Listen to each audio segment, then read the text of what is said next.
Good evening, everyone.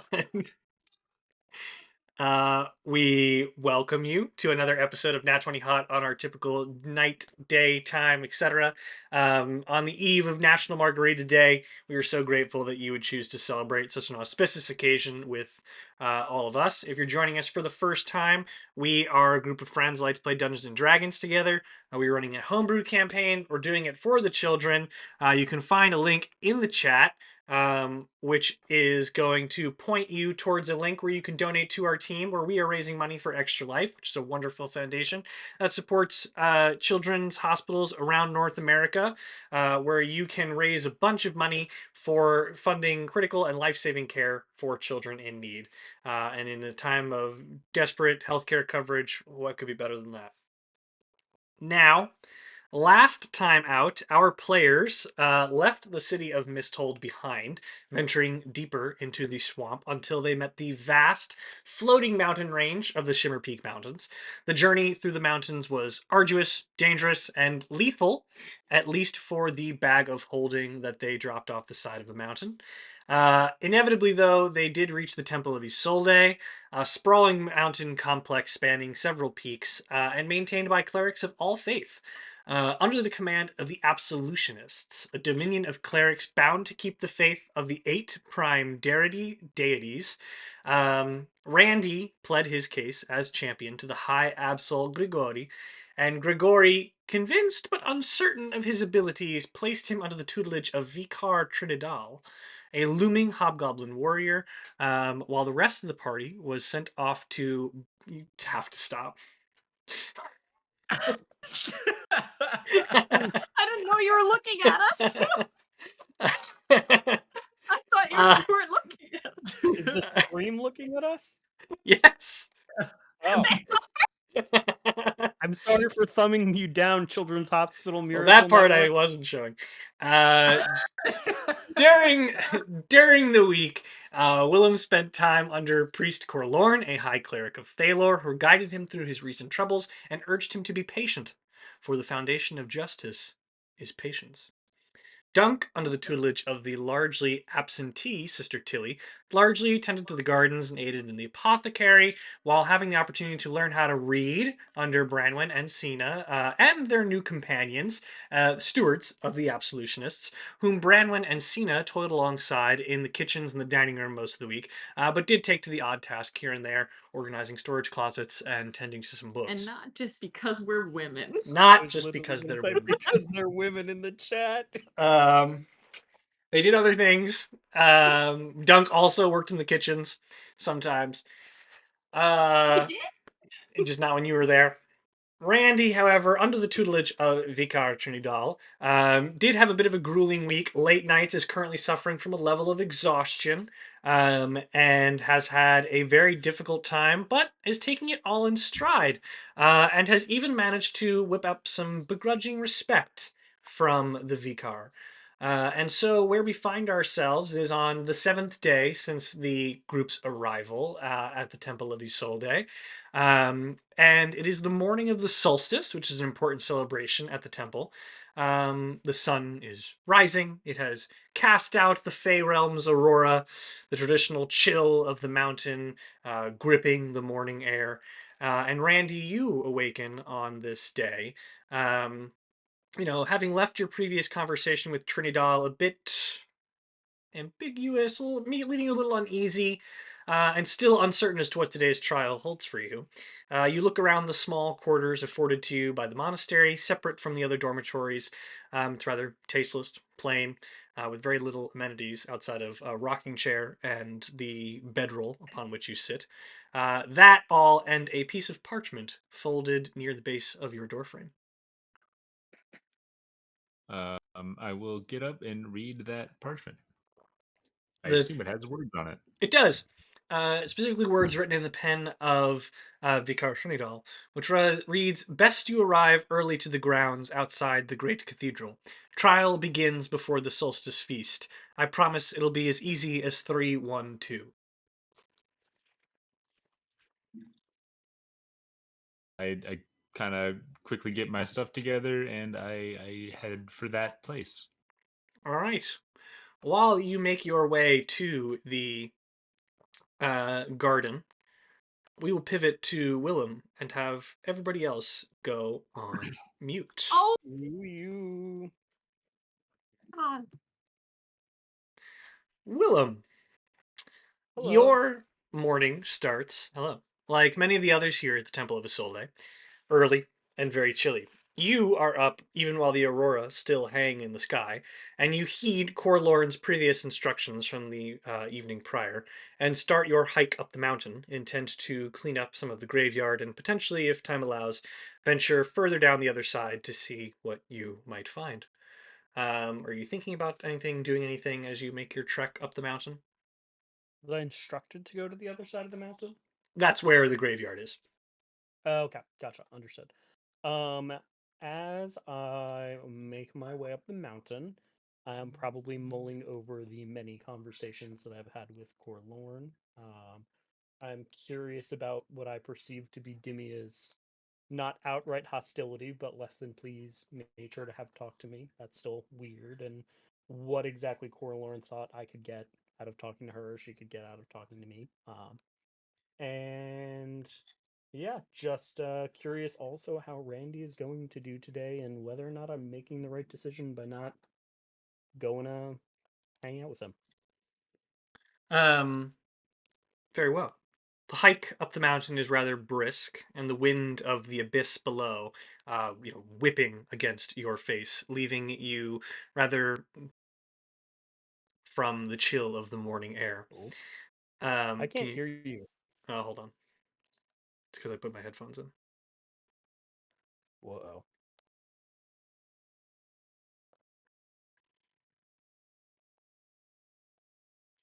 I was hearing you in bits and you were a little freezy, but I think it might be okay now.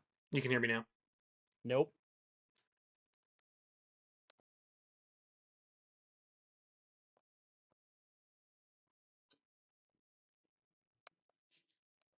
How about now?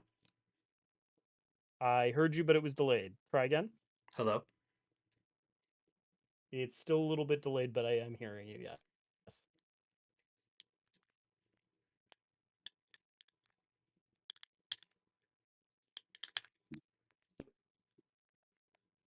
That should be good now. That sounds good. Yes.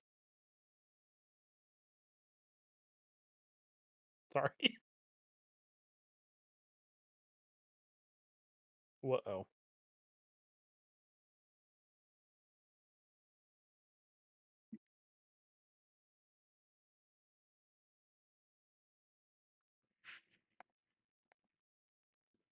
Okay. I think we're all good. Maybe, yeah, I can hear you. All right. So let's give it a shot. Um, The hike up the mountain is brisk. The wind of the abyss below whipping up against your face. You're very blistery, red from the chill. But at this point, you've grown pretty accustomed to it. You're able to make it up to the summit even before the sun has risen in the sky. And below you, the lower monastery grounds are still very quiet, save for some clerics of Silas returning to their dormitories. And as you look over the other side of the mountain from the place where you've been meditating these past couple days, you spot a figure in the graveyard below.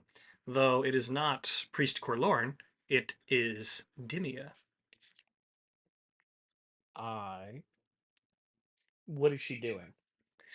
Uh, as you look over the side, she's kind of kneeling before a gravestone. Um, she has flowers at her knees. But from this juncture, you can't exactly discern whose gravestone it is. I will sort of clear my throat and make my presence known as I approach. She's going to kind of glance over her shoulder and like jump up from the gravestone, like dust her legs off, and kind of look over to you and kind of like look for make a perception check. I perceive. I perceive 4. It's not very clear to you what she's looking for, but she does look nervous. Sorry, I'm distracted by sidebar conversations that are happening right now in the periphery of my vision. I will say, uh, you are up early. Pardon the intrusion. Uh, she hears you kind of coming down, and she's, "What? Were you following me? I I No, told you. Just because Corlorn thinks we're alike doesn't mean we need to be friends." sure. No, I was coming up here to meditate, like Corlorn instructed me. I had no idea that I would find you here, and I'm sorry if I interrupted you with something.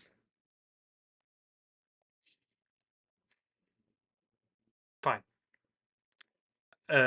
I have to admit, I'm a little surprised that you're not headed towards the gardens.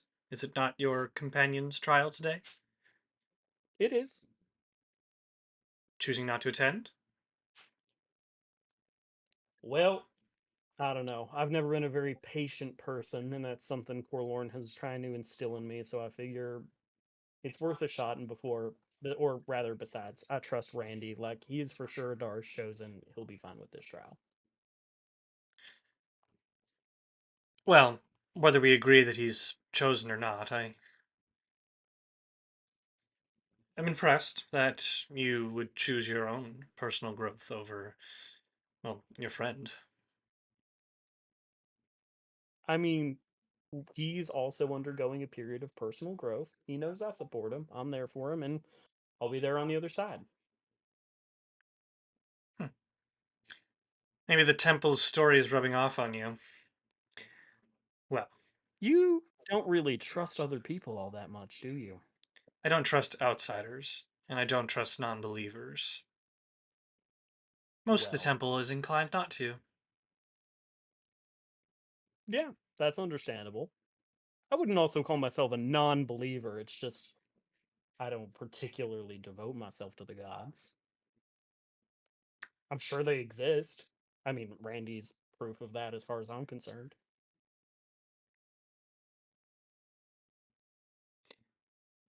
But what does it matter? You're Sorry? here. You're here Mm-hmm. at a temple Mm-hmm. following the instructions of some priest Mm-hmm. because you don't believe in the gods? Or because you do, but they're just not that important to you? I do. I would say that, yeah, perhaps they're not all that important to me, but whether or not I believe in your gods, or I do believe in them, but whether or not I take worship to heart and devote myself to them, I still think that Forlorn may have some good advice and I might be able to better myself. So I'm following the old man's instructions. So it's the message. It's not the mythos. Yes, that would be correct. Hmm. Fair enough. Yeah, I don't know if you care, but a cleric of Thalor did show me particular kindness at a very vulnerable time in my life, and so I agree with the message. That's for sure. People, message, not the gods. Because have the gods done things for you? I mean, have the gods done things for me? That's a big question. I've certainly had some close encounters where I could have died, and who's to say that, a missed sword strike or something of the like wasn't the influence of the gods, but they certainly haven't helped me out in any noticeable ways as far as I'm aware. Because they act in mysterious ways. At least that's what we Yeah, say here. that's what I've been told. Mhm. Well, Willem, You're very devout for somebody who's a steward and not pursuing priestly things. well, all stewards are pursuing priestly things at some point. Anyone who serves the absolutionists is inevitably working towards something. Hmm. And what would that be for you? I'm sworn to a life of service, so I stay committed to my life of service. And whether that's in the service of a god or the absolutionists remains to be seen. But for now, it's the absolutionists. I am likewise bound by a vow, and I suppose it is of service. So I can understand and appreciate that. Fair enough. Why are you here so early? I was urged to go to the mountain and maybe clean up the graveyards a little bit and meditate and be patient. Because apparently patience is the foundation of justice. Right. Well, that's good of you, I suppose. I'm Why going are to. you here so early? That's none of your business. Okay, that's fair enough. I'm going to go.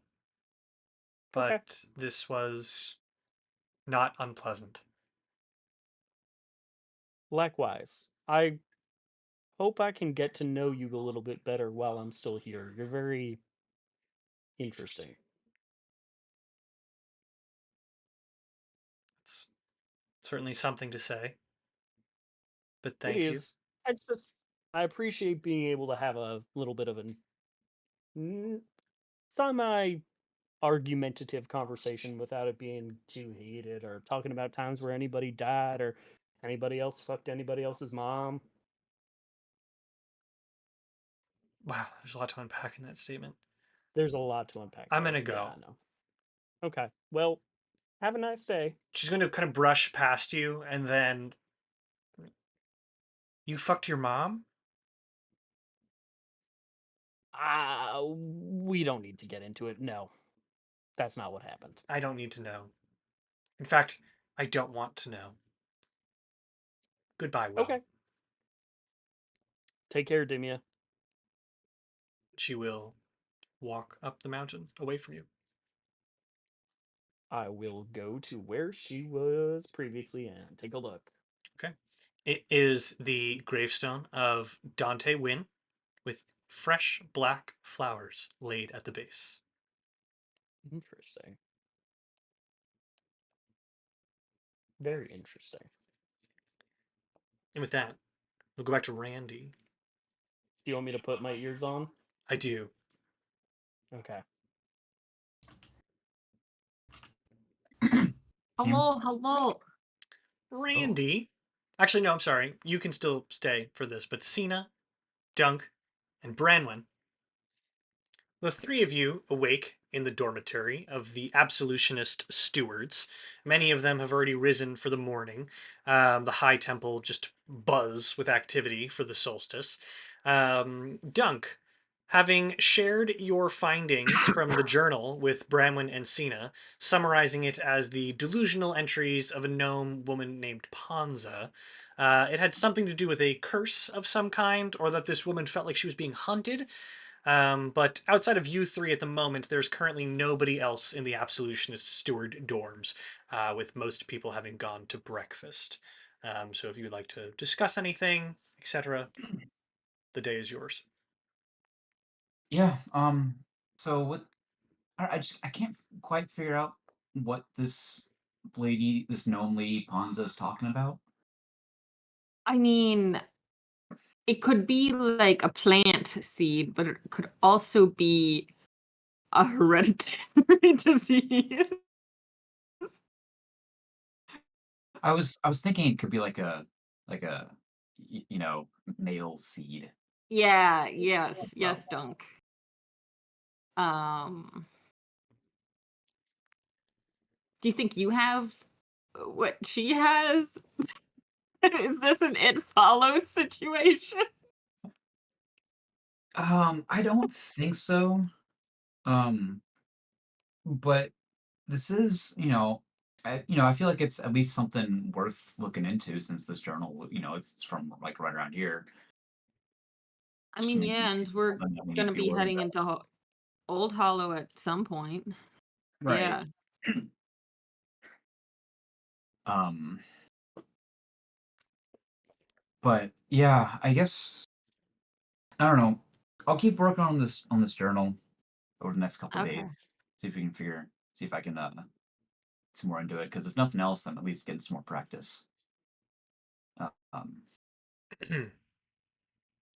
there's Um, also that cave. I don't know anything about where it is because Bramblefoot's kind of I mean, I don't know if this is like all Corrids. Maybe I'm being racist here, but You the only know Corrids that we two. know, Yeah, you only know two. and they're well, I both think we. kind of No, no, we nuts. have that too. Um, I feel like we should see what Randy's doing at his trial today before we go. Like, maybe he really wants to go to the cool cave yeah, this will probably be more of because I a think he's longer. been like cooped up all week. Yeah, poor guy. He already doesn't get out much. Oh, I guess he does, but Yeah, he's so pale. Kidding. I think that's just how he is. Um, he's probably gonna be fine, right? I don't know what it's gonna be. It's not like a trial. Like they're not gonna find him guilty of manslaughter or something, right? okay, God, I fucking hope not. I think we'd all have I mean, something to 'cause worry we've about. done a lot of we've done a lot of that Yeah, as a whole. Um, that's gonna be fine, right? yeah. He's pretty capable of, of things, right? Right, Cena?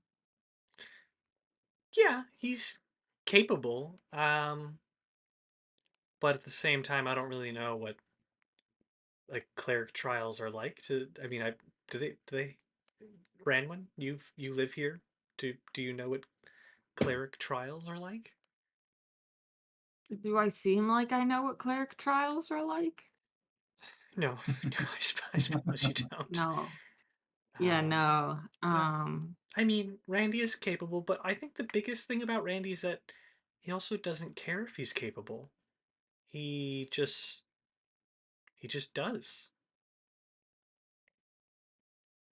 right? I think he cares about this though a whole lot. Well, I think there's a difference between caring about Adara and everything that's happening versus caring about these trials, which I'm sure he feels are like more so being forced upon him than anything else. Can I insight check her? Sure. What are you looking to discern? I want to figure out if she is just really in tune with how Randy is, or if she's been secretly sneaking out to go check on him. Okay. Oh fuck! That's on the ground. That's 18. No, you get the sense that this is like her taking a guess based on what she knows about Randy and who he is as an individual versus like any conversations that she's actually had with him. Okay. Yeah, but what you're saying about like this being thrust on Randy, like he's such a go with the flow kind of guy. I feel like things being thrust on him is not really Stop saying thrust. things being Put him on him him. being inserted into situations. Even worse. Uh, But yeah. I don't know. I feel like You're really getting a he was grasp of saying, vocabulary over the past couple days. well, I appreciate Uh, that. Speaking of inappropriate euphemisms, what do you think do you think Willem's been just terrorizing some poor cleric this whole time? I feel like he has. I haven't seen that kid all week. Are you unhappy about that? No. Yeah. I feel like you two needed a break from each other. This has been really refreshing, honestly. He might be at, well, I would imagine if we were told about the trial, they told him about the trial, so we'll probably see him there. True, but this has honestly been the most relaxed I've been in like a year. I like Willem, but I hope he's I hope he's learning as much as we are about different things. But yeah, I do definitely agree that I think the two of y'all needed some time. I think if you made one more comment about your sister, um, I, I'm gonna Which is kill him. which is yeah, disgusting, by the way. I'm gonna kill him. It's fine.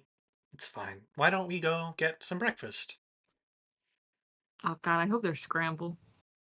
Well, Wait, are we in charge of breakfast? no, we don't have any Should we chores have today. been making breakfast? We don't have any chores Oh today. god, It's the okay. solstice. They told us so we could take the day off. Shall we? Yes. I like breakfast. All right. Let's go get some scramble. You all leave the dorms and head towards the dining room. And as you do, make a perception check. That's a solid 9. Shit. I rolled it into my stack of dice. I don't remember which one. Okay. 8. It doesn't matter. She walks right past you. Both of you are able to see Dimia. She looks rather red-faced and cold, but yet she's sweating as though she's just kind of run from somewhere. Cold as in like Cold. It's a very cold she's day outside, and her skin okay. reflects that she's been out in the cold for some time. Let's go for a What do you think her jog. deal is? Maybe she's altitude training. Oh god, wait, Sina, we should have been altitude training this whole time. That would have been really smart. Yeah.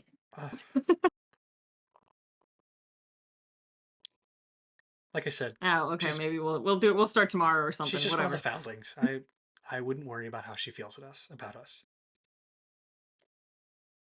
Right, Oh, I Dunk? wasn't. Yeah, I mean, What? I don't know. She seems I haven't interacted with her a whole lot, but the few times I have, she just seems kind of standoffish, whatever.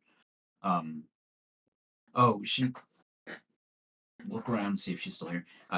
Pull out the journal. She saw me reading this the other day, and so if she ever asks y'all about like my porn habits, I just told her like, oh, it's porn, and I shoved it away.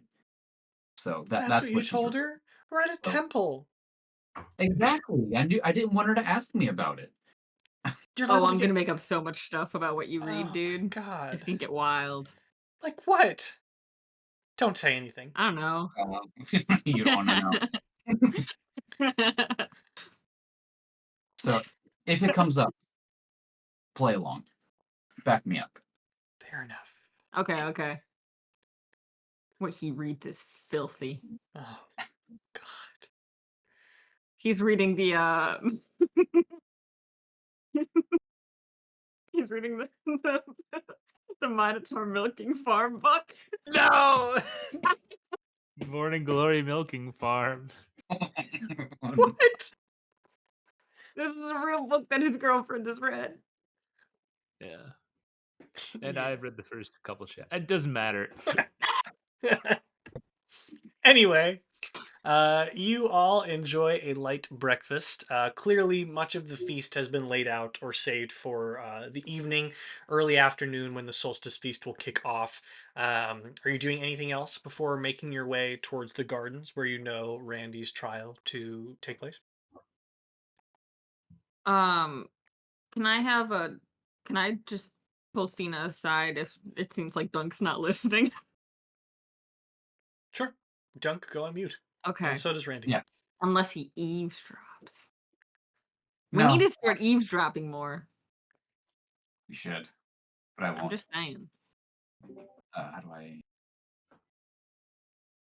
Yes? Okay. About this trial thing. I don't know if I should trust Demi or not, but she said that like you were sneaking around, and I just want to make sure that like What? just want to know if you've been sneaking around and like seeing Randy or something. I don't No. know what this trial is. No, I don't know Insight either. check. Hey, go ahead. I would hope that you would trust me. Oh shit, that was no, I trust her. It's a 6. I haven't. You and I have been together like most of the week. I know. I'm really nervous about this trial thing. Kind of freaking me out a What? bit. Well, talk to me. I don't know. It's just I feel like Randy's like involved with some kind of really crazy stuff.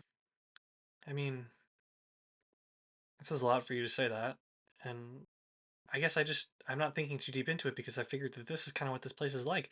What did she say? She just she just mentioned that she's like, "Oh, I saw Sina sneaking around, and she was scared that you were trying to mess with the trial or something." I wouldn't do that. And I guess I mean, I was just bringing it up because in case you did, I was gonna help cover for you if you wanted. I can be very persuasive when I attempt to sometimes. I know.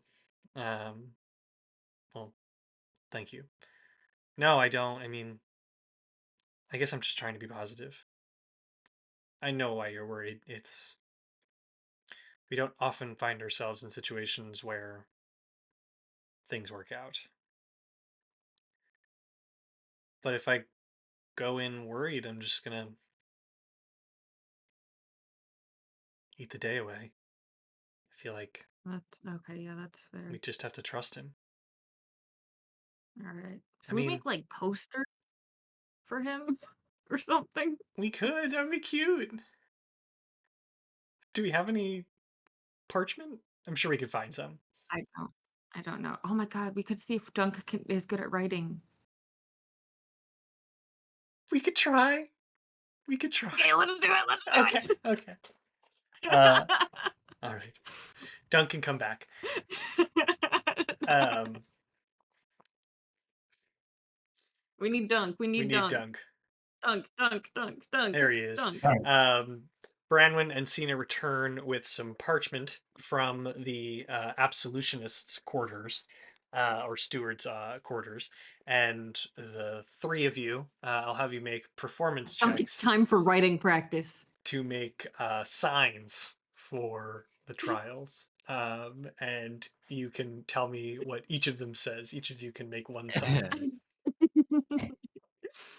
um, uh, mine's gonna say Adara says Randy is really cool.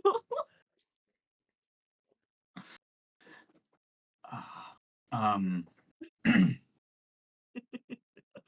Oh man, I don't know. Um. I might just have to. Hold on. I'm just like, Colette used to make me these signs, and half of them were just really inappropriate. Gotta do the claw or this grip with my left hand. Okay, I will say that while you all are making your signs, you can go on mute, and Willem can come off of mute, and someone put it in the Discord so he sees it. Get over here.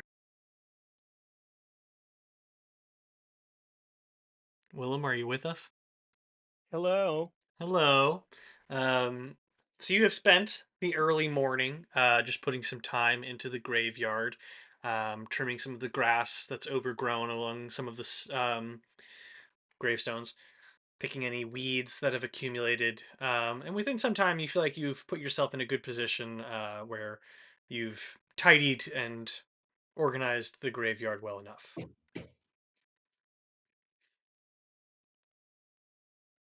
Cool. What else would you like to do? I don't know. Is Should I be on mute? there? I'm sorry. That's okay, yeah.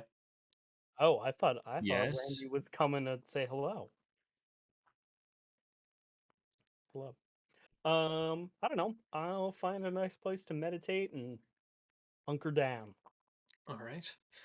Um, so you were going to kind of idle away the hours in meditation. Well, is meditating really idling when you're trying to learn the value of patience? It's not. I will. So you spend a majority of the morning. Um, Tell me how you're meditating. What are you doing? Hmm.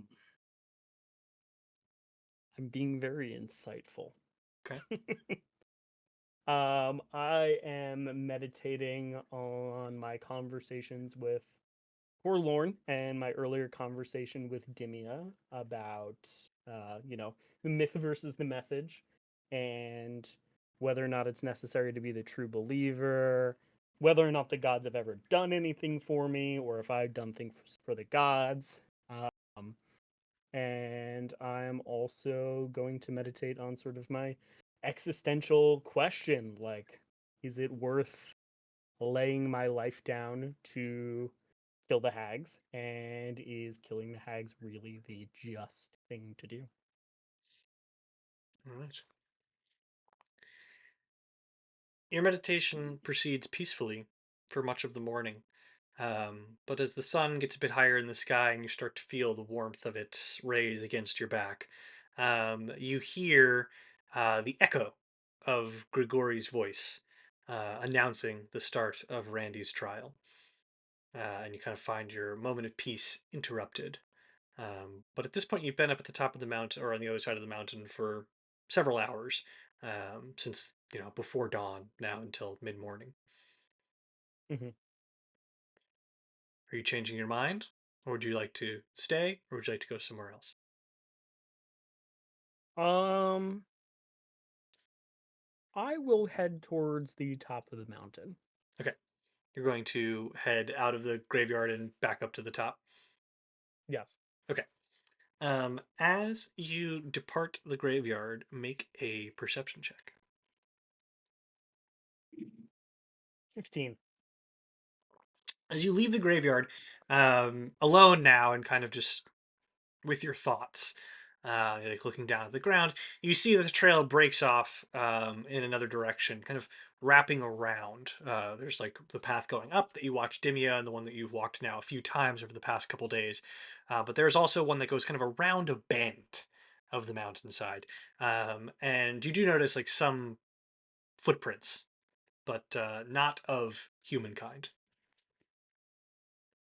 What kind of footprints do they appear to be? They look hoofed, hooved, hoofed, hoof, hooven. Oof. um. All right, Chris. I would like to do an insight check on myself. Okay. Do I feel like if I were to pursue this trail of hooven footprints, Hmm. that would be an impatient thing for me to do? Um, I think that's very much a decision that you have to make. Okay. I will follow the trail. Okay.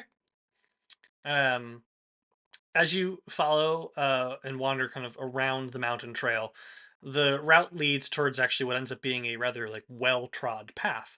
The dirt is compact. There's a clear like divot where someone has clearly walked back and forth quite a few times towards a seemingly like kind of maintained yet overgrown section of moss and ivy. Do you continue to Cool. approach? Okay. I do. Yes. Okay. Simple perception. You're able to very clearly see that nestled kind of against the side of this hillock is the mouth of a cave, which is kind of half concealed by the moss and the ivy. It's almost like pulled back like a curtain. And a sign reads, "Bramblefoots, kindly keep out."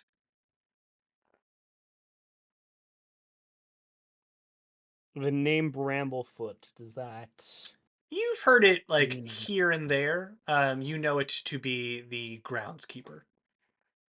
okay? I will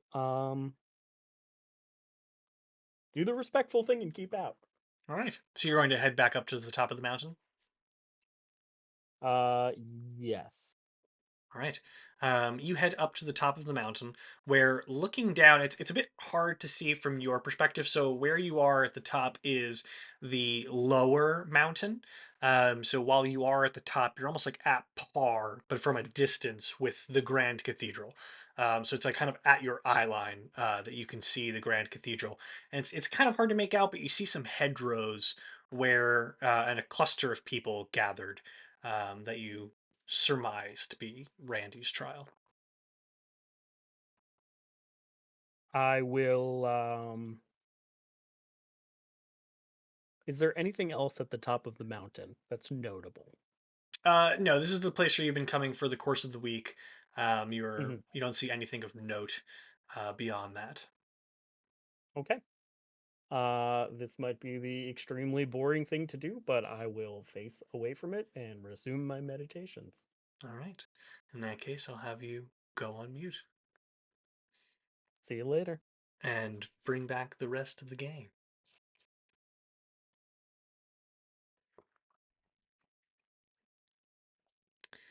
All right, Oh my god, Branwen. it's everybody but Willem. What Crazy. do your signs say? Mine still says Adara thinks Randy is really cool. Okay. You can also concept Sina's if you would like. Sina's gonna kind of look at We're you and just making be like, Oh I, gosh. I don't, I don't, like, go Randy, go Randy.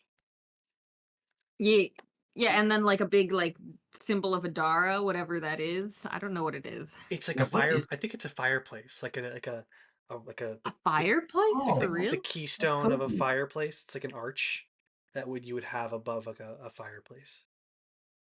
Shit, I didn't know that. Wow, I feel like a bad person. Okay, yeah, let's do that. Okay. Dunk, what does yours say? Brandy, Oh, it looks Yeah. so good. Ah, well, Brandy. Why is well done. backwards? I'm kidding. You can't have it be backwards. What? What? Don't worry about it. Cool. It's great. It's perfect. All Okay. right. Where are we supposed to go for this? You would know that the garden, where having explored the grounds of the temple the other night, you would know that the kind of temple grounds has this garden behind the Grand Cathedral, where the plans for Randy's trial is taking place. Can I like Okay. paint my face and like I'm going like full like WrestleMania like. I will say that you could Yeah. improvise some paints from some berries and such that you can find at the morning's breakfast and kind of grind up and place upon your face. Nice. Randy, heading to the garden. So all of you are kind of coalescing at the garden at a similar time and place. Um, Oh yeah, sorry, Randy. I didn't realize you were on mute. Whoa. All of you are kind of coalescing at the garden at the same time and place. You arrive and see Vicar Trinidad kind of standing there back to you, like you recognize their looming presence. But you also see a small gathering of clerics have assembled, including amongst the very like well-to-do and quiet clerics of many different faiths, and some of the absolutionists council members have gathered in a circle around this hedgerow. Three of your companions, Branwen, Sina, and Dunk, situate themselves kind of loudly amongst the group, bearing signs, Let's go. and Dunk's face is painted, and you can hear all manner of cheer coming from only them. Hey Um, guys. Vicar will turn to you. Good morning. So, you got my note then? You're gonna be just fine, right, lad? Easy as 312, right? That's backwards, but yeah. Aye. Easy as 312. You got any questions before I go and tell Grigori you're ready? Um yeah, where's Willem? I know he told me that he wasn't gonna be here, but I don't know, lad. You're a companion. I Not guess my that's job to fair. understand how he's spending his idle hours. Yeah, I mean I think I'm as ready as I'm ever gonna be. You Aye. can go get Greg. I am Hey, so excuse me, Grigori. sir. Can we Yes. group huddle? No, you may not. Fuck. At this point, Grigori will usher himself over. Ah, Randy, the first trial lies before you. We have constructed this maze by magical means. We know not its path or what lies within. Only those with faith in the Eight, and those with whom the Eight place their own faith, may navigate through the maze with ease. And I trust Vicar Trinidad has told you that all 3 of your trials will commence today. Yeah. Good. And you are ready? Shit, yeah. Mind you, all armor and weapons shall be left at the door. You may not bring them inside with you. Okay, and I start taking my shirt off. Just your armor and your weapon. And he kind of gestures to your mace. Yeah, I put the mace down and I put my chainmail down as well. Make us proud. Are you raising your hand? That's me, Steph, raising my hand. Oh, yes. Through the power of our signs and dunks face paint, that casts Bardic Inspiration on Randy. Okay, Randy, you have a D8 at your disposal. Sick. Grigori will go and speak to some of the other clerics while Vicar pulls you aside, Brett, Randy. And he Who's kind of Brett? he looks at you and he's like, "You sure you're ready for this?" We're not going to delay it, are we? No, but it's more so like, what's your confidence level? 6. You are capable, and I trust you a lot. I figured out what accent I'm supposed to be doing. And I trust you. Just remember who you are in there. Thanks, man. I'm Randy. Exactly. You're Randy. Well, ladies, gentlemen, we gather here for Randy's trial. Let's go. Who may prove himself a champion of the gods and a true cleric of Adara. The first trial lies before him. This maze of magical means we know not what lies within. But faith in the Eight, and the Eight's faith in you, as High Absol Grigori said, will power you through. You may step in when you are ready. And he's going to go to kind of like pat you on the shoulder and then pull away at the last moment. I'm just going to look back and go like, I'm going to be fine, man. Aye, you'll be fine, lad. He's going to kind of turn his back and walk over to the crowd around Grigori. And Grigori will be like, when you're ready. What is in front of me? Ahead of you is a tightly knit grove of hedgerows.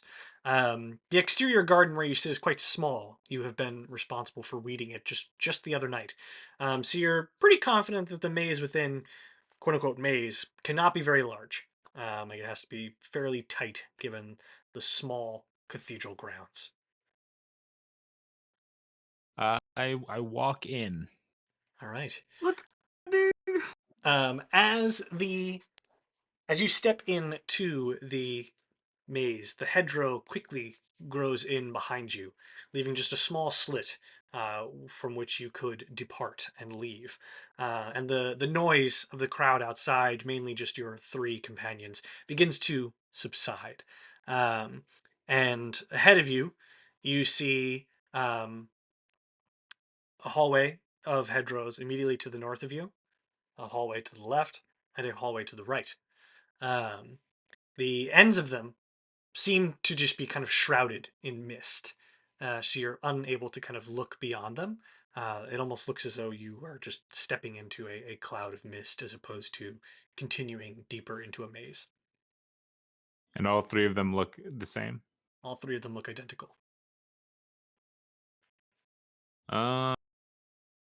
I will try my luck and just continue forward. Okay.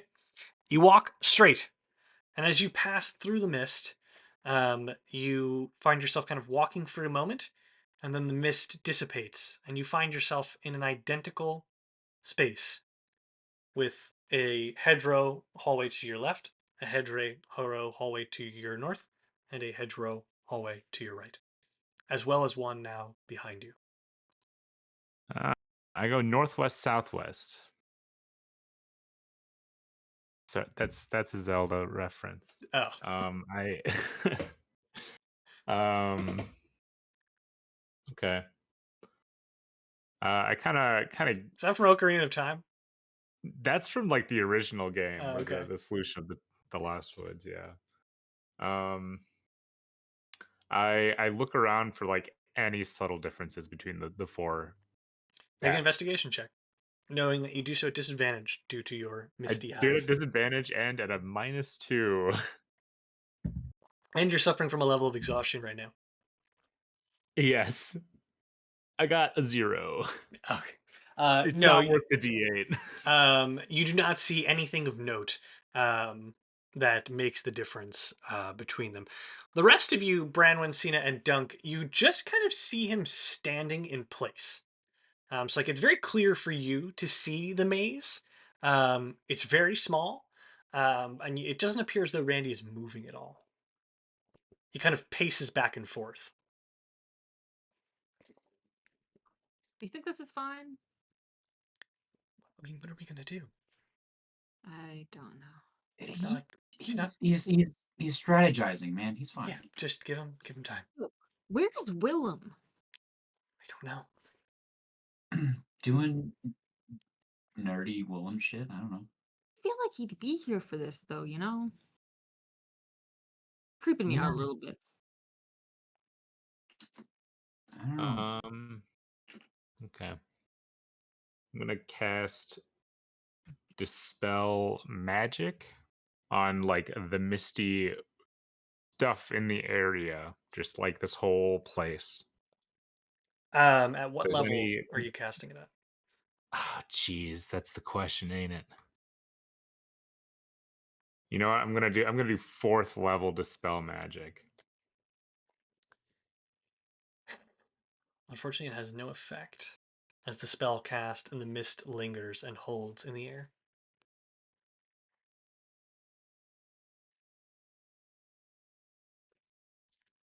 Hmm. I'm gonna keep walking forward and see what happens. Okay. You pass through the hedgerow to the north and find that you are in an identical hedgerow room with hallways to your left, north, right, and south.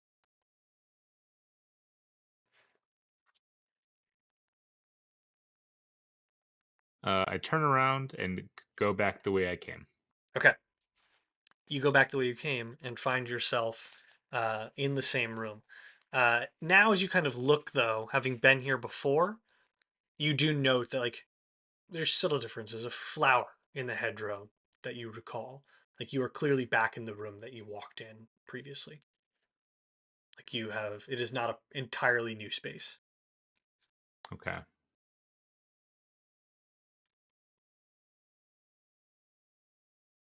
Um, I touch the hedges? Touching the hedges feels like hedges. How tall are they? They are 18 feet tall. 18 feet tall. Yes. Um,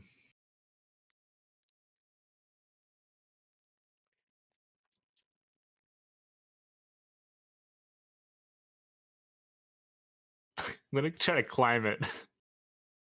Okay. Um, make an athletics check. Athletics. Yes. Yes. So, Chris, are we able to see the top of the, or do we have like a bird's eye You have view of the you have more of a maze? bird's eye view. Like you're kind of looking at it top down. You're almost like on a stance. Disadvantage is really getting my ass. However, 18 with the D8.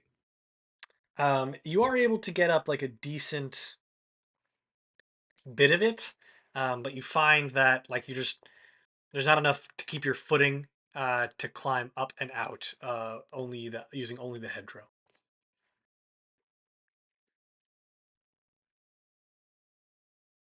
Can I climb into the hedge? Yeah, you can walk through the hedge.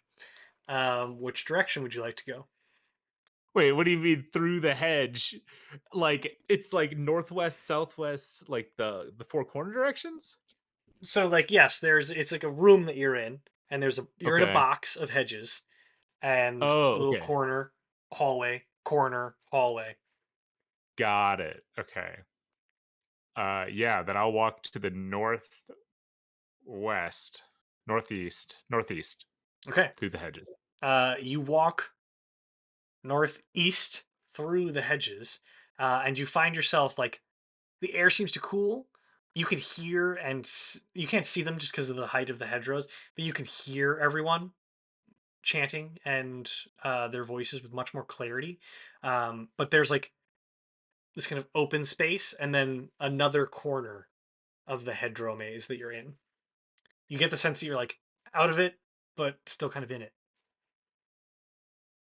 Like where do I come out of? You come out Anywhere? of, yes, like trying to describe it visually, theater of the mind. Uh, Yeah. you looked like this, right? Like a plus sign. Mhm. You walked out of the plus sign, and it kind of you have another corner of hedgerow on the opposite side of you, but you don't get the sense that you're in the maze. He left the maze? That's kind of what it Um, looks like. then at that point, like if I look at every direction, is it still mist? No. Oh, then I head north as I did before, or whatever the least misty direction is. So this is where you were. Sorry, hiccups. Okay. Can is it? Why does it focus? There we go. You were in here, right? Yeah. You stepped out, and you just see like the border of another part of the maze. Oh, okay. So I'm in like a liminal space right now. Ah, great use of the word liminal. Okay. Yes.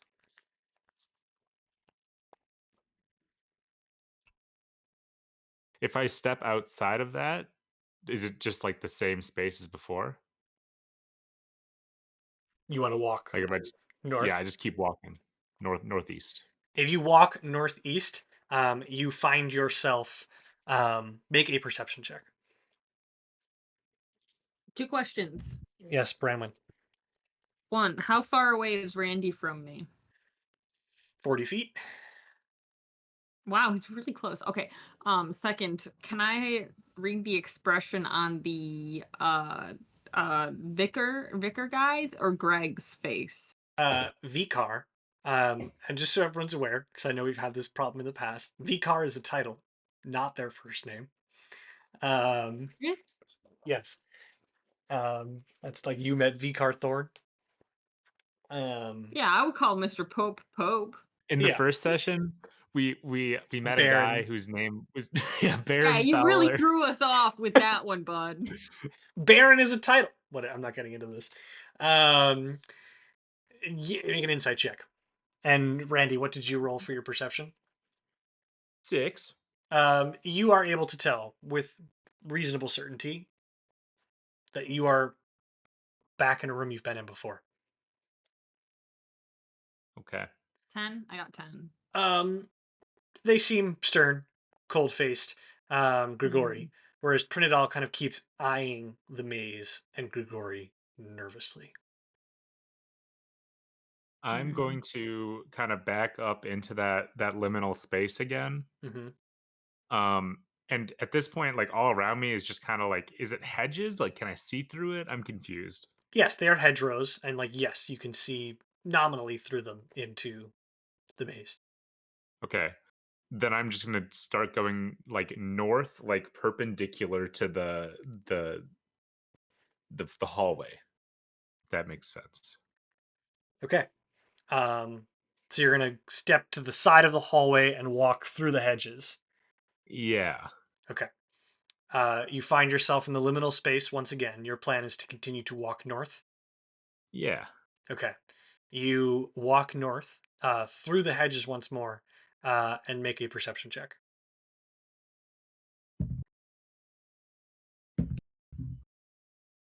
Oh, okay. 17. You are absolutely back where you began. There is no longer a hallway behind you.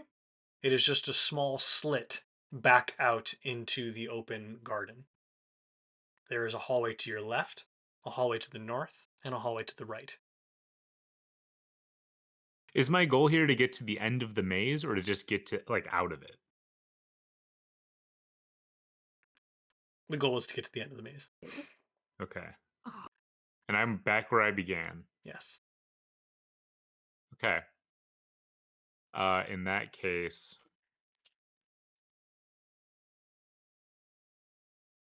what? I'm so confused. I am gonna use my little telepathy thing ring. Was it a ring or a circle? I can't remember. It's a ring. I'm gonna use my little telepathy thing and I'm just gonna say, Randy, you can do it. And I'm gonna send him another bardic inspiration that way. And also, while I'm doing that, gauge if the instructor dudes react when I'm sending this. You can see no visible reaction. Make an investigation check. Me? Yes. Okay. And Randy, go on mute for just a second. That's a 16. You can very visibly see Vikar Trinidad kind of going like this, stroking his chin. Okay.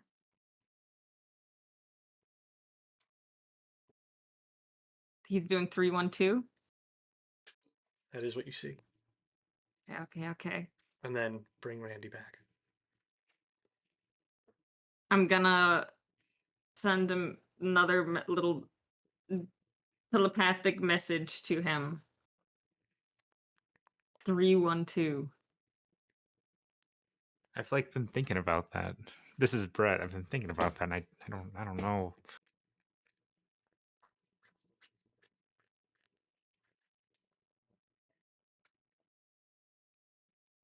Can Brett make a Am I stupid?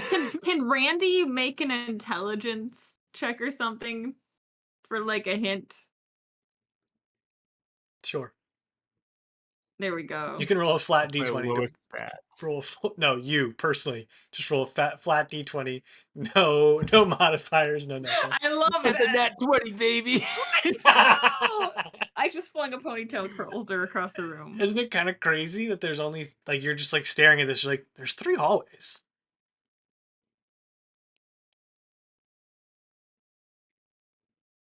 Yeah. Yeah, so what? There's 3, man. Like each one might have a number.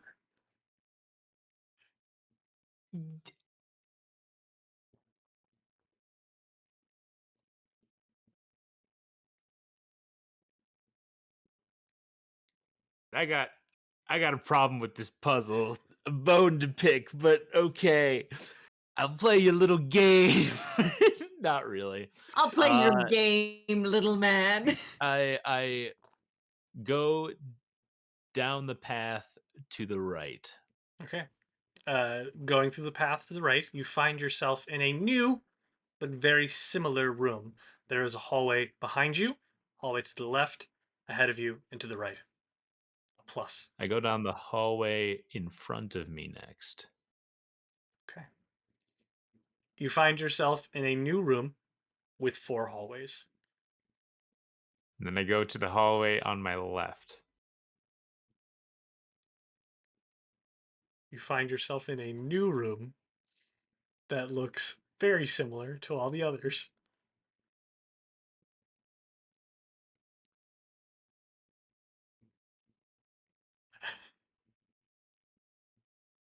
I guess I am stupid.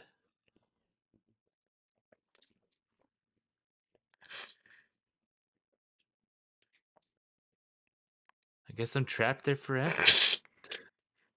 Can I send a telepathic message to Randy? Go back to room.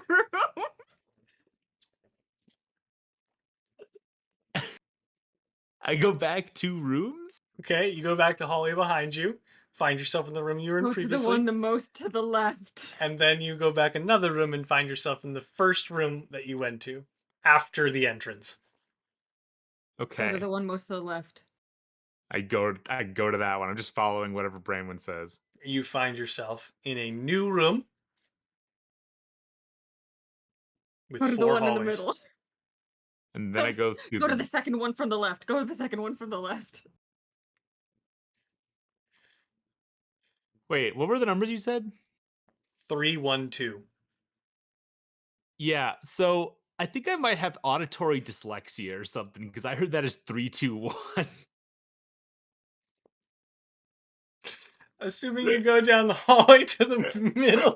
Imagine I did that correctly because I heard the numbers right.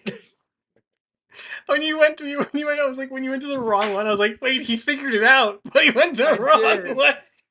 But The way your face just went blank. okay. I go to the one to the right, and then I go to the one to the left, and then I go down the middle. That's my final answer, Chris. As you step through the final middle hallway, the hedgerow maze opens. And situated at your feet, the maze kind of descends just a little bit. It goes from 18 feet to 9 feet. So just a bit above your head now. Um, and there's no longer any hallways around you. You've clearly reached the end. And you hear a booming voice of Grigori.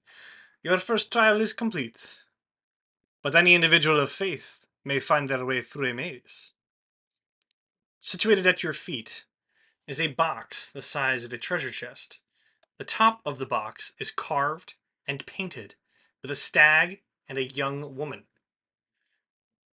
Though time has worn away most of the paint, leaving only flecks of white behind. There are several obvious pieces that are kind of like sticking out of the chest. The outer ring of the chest has many little blocks that stick out in a ring around it. And you can very clearly see upon first just no deep investigation whatsoever that the central crest of a stag can be rotated. A voice booms out again. Isolde's chest. One of the few personal possessions that remain of a true champion of the gods. Vicar Trinidad chimes in. If you're worthy, you'll be blessed with the knowledge to open this chest and reveal the contents within. Without opening the chest, you will not be without an advantage. You will be without an advantage for your final trial. And with that, we're going to bring Willem back into the fold. While the He's rest of here. no, He's while the rest of you go on mute. You son of a beans. You're Uh, full of beans, Chris. You're nothing but beans. Someone tell Willem to come on. The whole time I'm just, let's go, Randy. Let's go, Randy. Hello. Hello? How is your patience going? You know, I'm being patient. You guys are having a giggly time over there. As you sit, you can occasionally hear the booming echo of a voice. What has felt like 2 hours, the sun now high in the sky, you've been sitting here patiently, quietly. You hear a booming voice of Grigori. Your first trial is complete, but any individual of faith may find their way through a maze. Isolde's chest, one of the few personal possessions that remain of a true champion of the gods. Another voice that you do not recognize. If you're worthy, you'll be blessed with the knowledge to open this chest and reveal the contents within. Without opening the chest, you will be without an advantage for your final trial. And finally, a third voice chimes in. All alone atop the mountain, eh? I did not expect to really find you here. As you look over your shoulder and see the High Priest Corlorn lingering, his bow legs clopping up. It is a mighty testament that you would not visit your friend on his trial day. How are you Yes. faring? I am, to be honest, a little bit anxious, but I think I'm doing well. Yeah. You What brings you this instructed anxiety? me. Sorry. What brings you this anxiety? Oh, just worried about my friend and what will happen if he fails the trial a little bit. But I have faith in him. I'm in Faith. conflict. Faith is a good thing to have. And I must say, it is at the epicenter of what we do here. Mm-hmm. No harm will befall Randy if he fails the trials. They are mythos, built to puff up those who would believe themselves small, and built to knock those down who would think themselves too big. Which do you think Randy fits in? That's a great question. That is an interesting question that I'm gonna need to dwell on for a while. I mean, on one hand, he's always been very humble and helpful, and he definitely doesn't aggrandize himself. But on the other hand, since this whole champion of Adara thing has happened, I would say that he definitely has a sense of correctly earned self-importance. Hmm. If So he's you to be believe believed. him? I do. Your own faith in the gods not quite founded, but you believe your friend is what he says he is. I mean, like I said, I have faith that the gods are real. I just don't necessarily have a relationship with them or much of a relationship as much as I'm aware. But yeah, I've seen things with my own eyes that seeing is believing, as they say, confirm for me that Randy is who he says he is. Aye. Aye. An intriguing concept. He tended to the gravestones this morning. A bit, yes. Very kind of you. Very grateful. Hmm. I saw Demia there this morning. Aye. She was at I believe it was Dante Wynn's grave, leaving flowers there. Aye. Are you is he surprised by this information at all, or is he just Very clear that he is not. okay? Aye, we all. It's a well kept, but not so well kept secret, if you know what I mean. Damia is the child of Dante. Try not to mention it too much. The High Absol's brother was a man of great conflict. But he loves him dear. And he loves his niece. But you'll know it quite keenly. She don't keep the name Wynn. No, or at least she's never introduced herself that way. No. The man's got a dark past.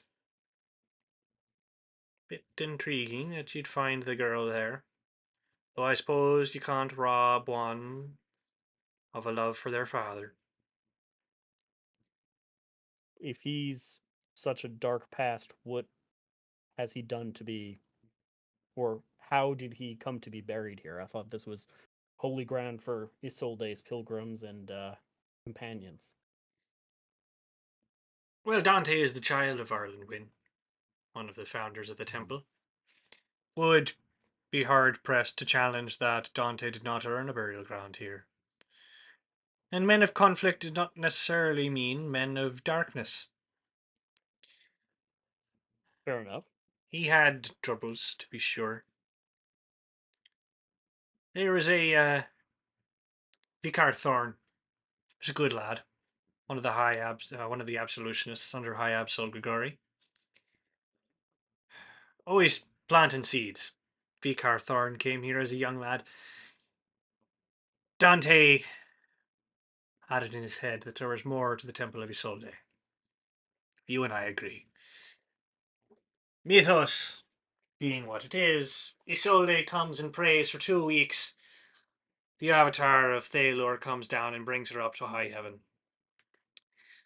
This is a good story. Very good for young people who can't find their way. Hmm. It's also not a very good thing for those that would challenge the faith of the Eight. That there's more to it. More that they're not giving us. Dante was one of those folk. Said that openly challenged the concept that the Temple of Isolde was not what we would have it believe it to be. Hmm. He shared these ideas with Vicar Thorn. Vicar Thorn did extensive research into the matter and found them to be illegitimate. The Temple of Isolde is as we say it is. She prayed 2 weeks. She was granted access to the high heavens.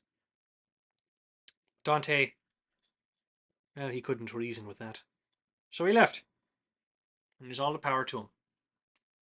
Most folks don't like to talk about that, but we need to be willing to be open about our past. The faith of the Eight is not for everyone. As a cleric of Thalor, it's more in my power to say that. Obviously, this is not very well taken among absolutionists, who would have the faith of the Eight preserved. But Grigori loved his brother, and Arlen loved his son. A shame he was not able to live to see the day when he was welcomed back here. He stayed here for a few years when he was brought back, and Grigori had felt he had earned his place by their father.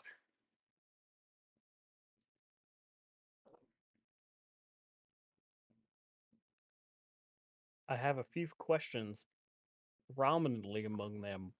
Why are you sharing this with me? It sounds like some something that people would left, or some people at least would prefer left under wraps. I've no concern for temple politics. I feel like by this point in our short time together, Willem, you might understand that. You've demonstrated a very strong growth in such a short time. I think you've earned the right that a traveling cleric would to know more about this place and the place where they worship. You're a scrutable mind, Willem. You keep the faith, but you ask questions. And that is an important element of justice anywhere. How can justice be done Sounds, if you don't ask questions? You don't know the full sounds to story. me like High Absol Grigori or some of the other folks might not agree, considering what happened to Dante. Well, Dante died. It's old age. I think I may have misunderstood. I thought he had been ejected from the temple. No, no, he But chose to leave on on his account own. of his asking questions. No, no, he chose to leave on his own when he felt that he wasn't getting anywhere. Vicar Thorn did the research, decided that his claims were egregious. He decided to leave. He came back late in life, said he'd have been absolved of his ways, found truth in faith of the Eight, and he was welcomed back with open arms. It was a So shame he he did did not get change to. his mind then. So he says. So he said. Why do I get the sense that you don't exactly believe that? You and I have talked. What's in a mythos? It is what it is. Sometimes I think that Dante got a bit of a bad rap. But its change is often met by apprehension, and it's difficult to challenge that in a night, let alone Do you know why a few he years. returned? I imagine it has something to do with his daughter. Never really clear who the mother was. She was nothing but a babe when they arrived. I think he wanted her to be someplace safe. I think he could feel that the years were catching up to him. Didn't want her How to long be alone. after he returned here with Dimia did he pass? Couldn't have been more than a few years, I don't think. Interesting. Go on. You should see your friend. Are you sure? Aye, you've done well, lad. You've done very well. I appreciate that. I will return down the mountain. All right. It will take a little bit of time, but I'll go like this, and you will have arrived. Okay. And for now, we can bring back the rest of our groups. Willem, you can stay. You can stay with us here. Yes, bring everybody back. Everybody is with us now. Willem has not. Whoa! Willem has not yet arrived. But Randy, as you tinker with the box, um, the pieces, like as you kind of pick it up and lift it in your hands, you find that like some of the little square bits that stick off at different ends like poke in and out, and like are very easily malleable, so you can push them in and out of the box. But yeah, the chest is yours to inspect and do with as you'd like. Can you quick describe the chest again? Yes, the chest is a rather large treasure chest, like one that you would find on a pirate ship. It has little square pegs that are sticking out of holes. So like if you were to those things that kids play with where they put little squares and little peg holes, they're sticking out. Yeah, you've seen them. um, so and they can very easily be pushed in and out. At the top of the chest, there's two big like straps that go around it, and they're seamless, like they're leather that seem to blend into the wood and slip into little like openings or protrusions in the wood itself. And the top is a stag that is kind of elevated off of the wood in like an older metal, has flaky white paint, and a young woman. The young woman is kind of painted onto the chest. The stag can be physically rotated and moved. Okay. Um, yeah. Does any of this seem familiar to me at all from my time at the temple, like iconography or symbology or whatever? Yes, you do immediately recognize the young woman and the stag from the stained glass window in the cathedral. Um, and they are very clearly Isolde and a white hart that have been present in most of the art associated with her, and hart meaning stag, uh, a beat heart. And as you're kind of closely inspecting the box, you look up, and because of the way that the hedges are cut, you can only kind of look up.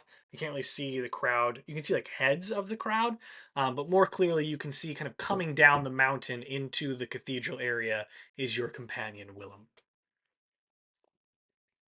Like way far away? No, like coming into the grounds. Oh. Uh, I say, hey, Willem. Howdy, Randy. How's it going? I think it's going okay. Grigori will shout, "Please, we do not interfere with the champion while he is at work." I'll give a like sort of duck down like sorry and give Randy a thumbs up and try to find Branwen, Dunk, or Sina. I'm glad you could make it, Willem. Um, I start rotating that stag. Okay. Do I like feel any like differences in the box as I do it as I do so? Make a perception check. Nat 1. Um, you do not feel anything of note as you rotate the stag. However, inevitably it gets to a place where you can no longer rotate it. So it feels a bit like a corkscrew, where to the point where like you push it in as far as it can go. Oh, I do it in the opposite direction as far as I can. Bringing it to the opposite direction as far as it can inevitably enables it to pop out of the chest, and you're granted a light, like a glimpse into the inner workings of the chest, but it's very dark naturally. But you have dark vision, so it doesn't matter. I don't. Oh I'm the only wow! one of all. I learned this from watching our first session. I'm the only one of all of us that doesn't have dark vision. Wait, I Wow, don't okay, so think I you have dark. actually really No, cannot. no, you do have dark vision, Dunk. Shit, do I? You thought you didn't, but you do. Yes, you do not. Me again. I cast light. Inside, you're given a very clear view of what almost looks like another maze. It's this intricate little wooden piece that's connected by four, like a bar in each direction, so that it can tilt laterally and back and forth. And there's a little ball bearing in it and a tiny hole in the middle. Oh, sure. Can my hands fit in here Your hands to cannot manipulate fit it? into the circle, but you see that the bars are attached to the edges of the box, the chest. Okay, so these like little guys that are like sticking out. If I like try to manipulate those, does that manipulate the thing inside? It does indeed. It's one Cool. of those little thingies. It's a It's a labyrinth. it's like a It's Super foosball Monkey table. Ball. um, yeah, I using those, I try to dexterously move the ball through the maze into a hole Make a sleight Oh of or my hand god, check. he's wherever on a it's supposed to survivor go. challenge right now. Let's go. Make a sleight of hand check. Is like what they do to crows to show they can use tools. Every single roll is disadvantaged, just so you guys know. I gave you another inspiration. Yeah, you Oh, have you two to did? you have two to work with. Oh shit. Okay. 10. That's 10 with inspiration. You are able, with some difficulty given the size of the chest. Luckily, the size of your body is able to compensate for the width that you have to extend yourself to keep both sides even. You are inevitably able to clunk, drop the small little ball bearing into a circle that ends up popping out a similar, like kind of cork-sized divot from the front of the chest, and like the panel comes fully out. So there's another hole there in the front of the I look chest. in the hole. In this hole, you just see. Make a perception check. Nat 1. You don't see Jesus Christ, dude. anything of note. What if I cast light into the hole? You can Again. attempt to make another perception check after casting light. Come on, Nat 1. You Um, buddy. As a payback for doing so good at reading the Ethereum Compendium. true. Yeah. I got 13 You are able. with the bardic inspiration, so I'm out of that. You do not see anything of note inside the box. You see almost like another chest inside of it. But as you kind of look around, you see grooves in the inner circle that is now open from the piece that's popped out. I take the stag, which is out at this point. Mm-hmm. Does that like size wise fit into the new spot? It does. I do that and I twist it around until it clicks in. As it clicks in, a final kind of piece lifts up on the top of the chest, which is very straightforward, a sequence of numbers that can be rearranged. What are the numbers? 1 through 9, but they're out of order.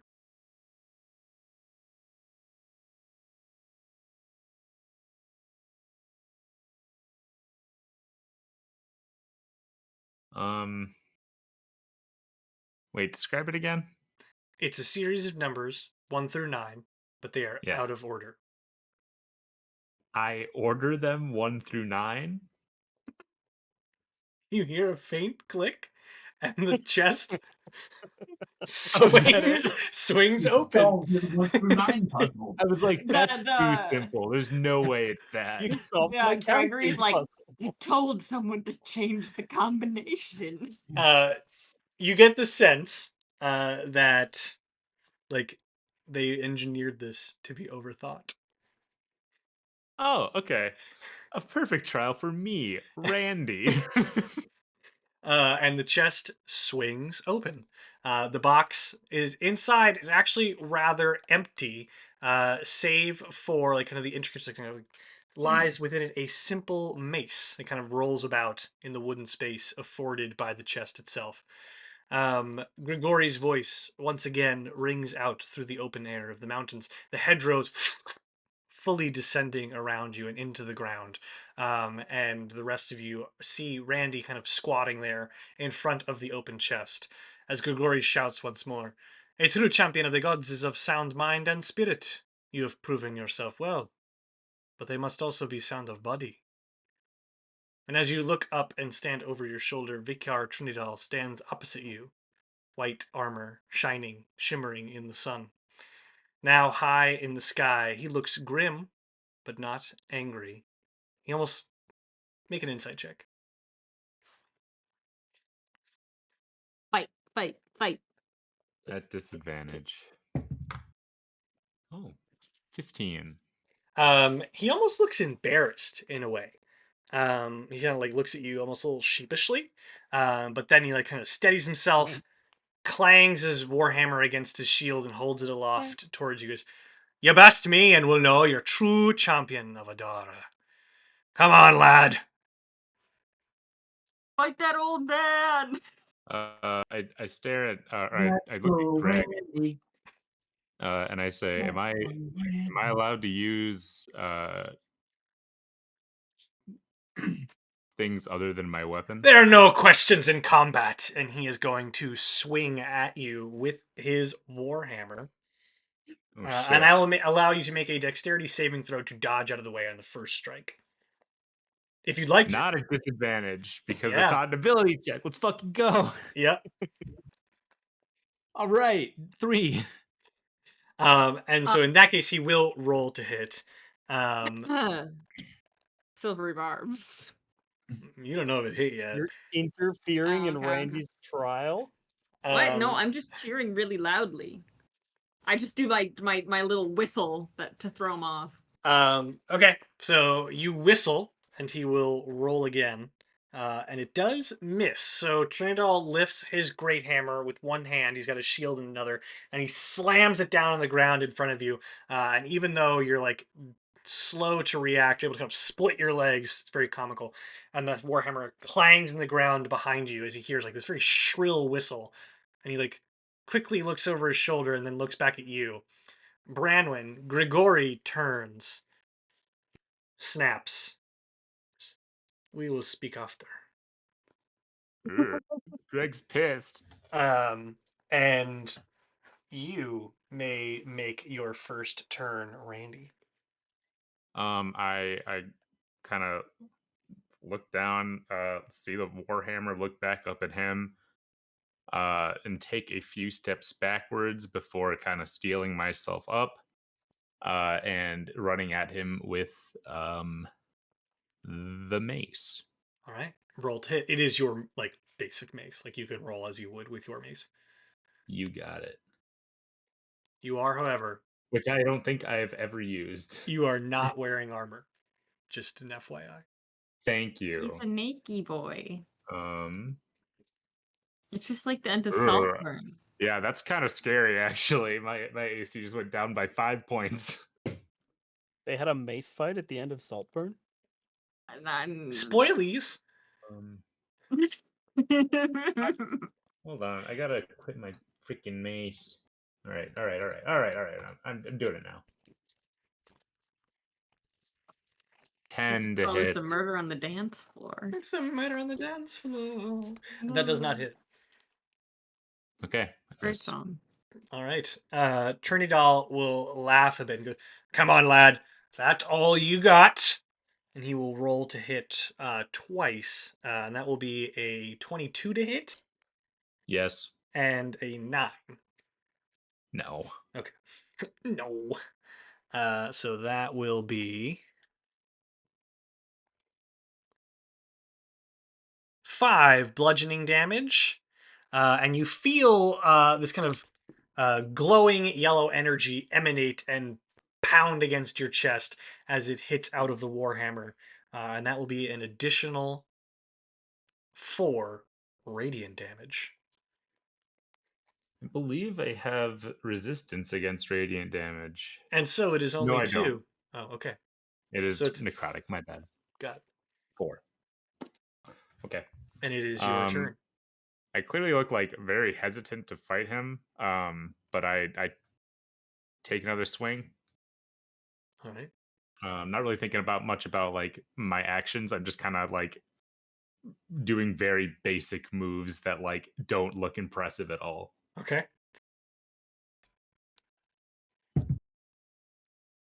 Nat 1. That does not hit. In fact, your mace comes hurtling through, and your grip kind of loosens, and it buries itself in the dirt, and your hand kind of comes up ready to strike again, and you see that it is not there in your hand. Okay, that's it. My turn. Trinidad will look at you and go, "That's what you're gonna do from a No, wait, that's champion not of a my daughter." turn. I lied. I'm doing one more thing. Actually, no, I'm not. Sorry. Okay. He will attempt. He's going to like bring his warhammer in, close his hands around them, and like bury it into the ground. As spectral yellow energy kind of guardians fly off from his body in every direction. As he casts Spirit Guardians. And I need you to make a. It's a good spell That's a good spell. I love that spell. That's a great that I've spell. never I used. need you to make a Wisdom saving throw. What do the guardians look like? They look like little floating birds. I got Aw. a 25. Okay. You take only, so you save, which means you only take 5 radiant damage. Your movement speed is also halved during this while you're in the confines of the spell. Okay. He will then use. Just a moment.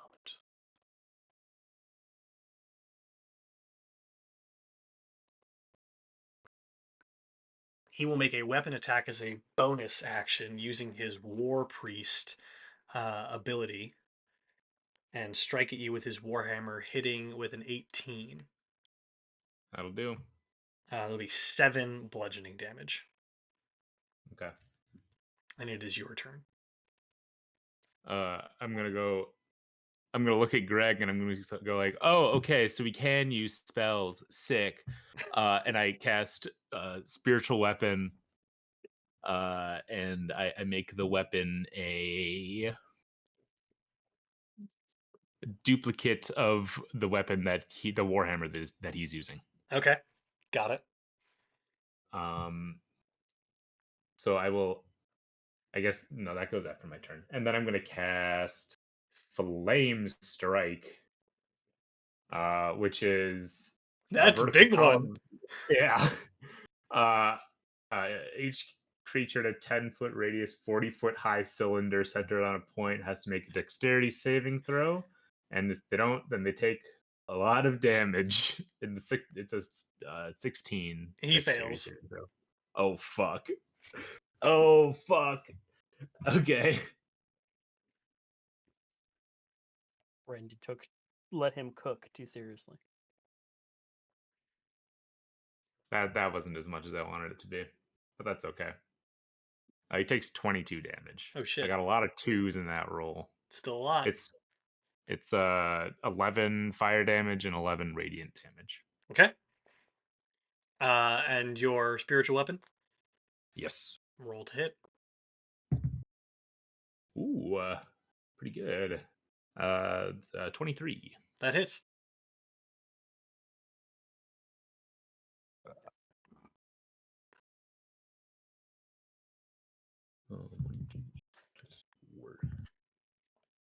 That'll do an additional 11 damage. Right on. All of you in the crowd just see this like Randy kind of like point and bring down his fist as this cylinder of radiant fire rains down from the heavens. The clouds kind of circle and the cylinder erupts, and Trinidad just goes as the erupt around him. He goes, "That's what I like to see, lad. I mean, you'll pay for that, lad." And he will attempt to strike Me you. and Dunk are just going crazy. Lad. Yeah. He will hit both times with his warhammer. And that will be 9 bludgeoning damage. And he will make the second strike radiant and add an additional 7 radiant damage. So 16 total. Okay. And you can take your turn. I will.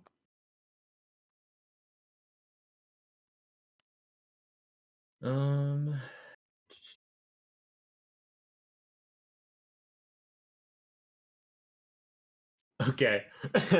I cast Guardian of Faith, which is a similar dexterity saving throw. If they come within 20 feet of me, then they have to make a saving throw. And if they, or 10 feet of the Guardian, I'm just spawning it like right on my head.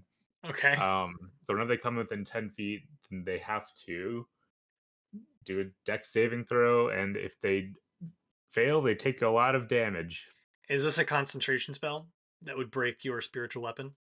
This is not a concentration spell. Wow. Okay. He'll make a dexterity saving throw then. And And it lasts fail. 8 hours or until it deals 60 damage. Oh shit. He fails. Okay. Well, it'll come into contact, I guess, the next time that he tries to attack me physically. Okay. Are you doing anything else with your turn? Or wait.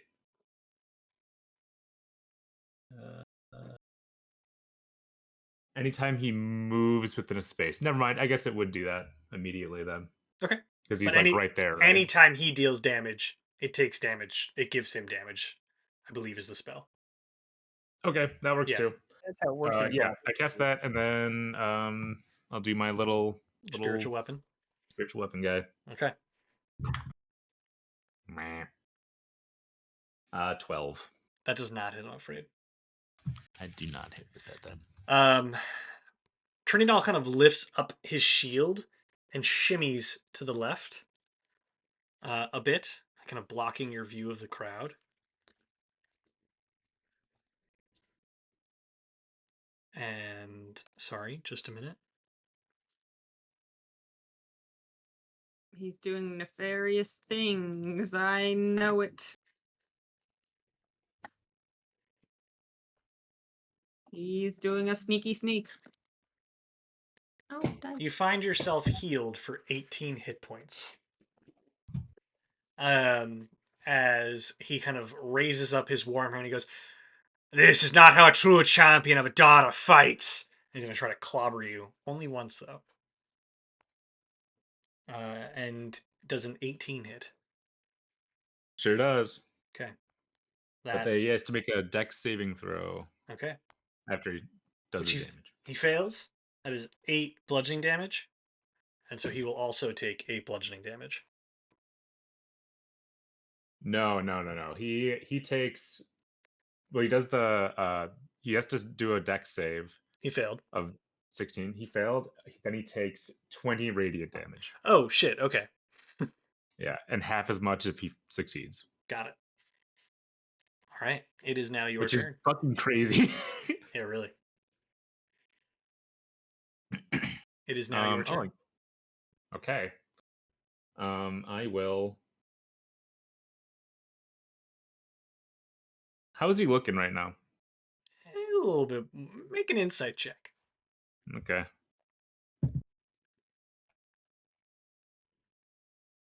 13.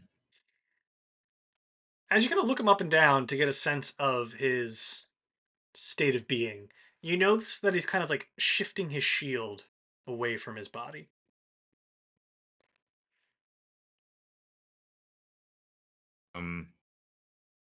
I take this opportunity to. Is it going to take a turn to like take my mace out of the ground? No, you'll be able to use it. Okay, I take my mace out of the ground, and I kind of get closer to him, and I say, "Are you letting me win?" Fight! Fight, damn you! He like shouts that, and then he looks down. Okay, and I take my mace and I sweep his legs. All right, roll to hit. Ooh, 23. That will hit. Roll damage.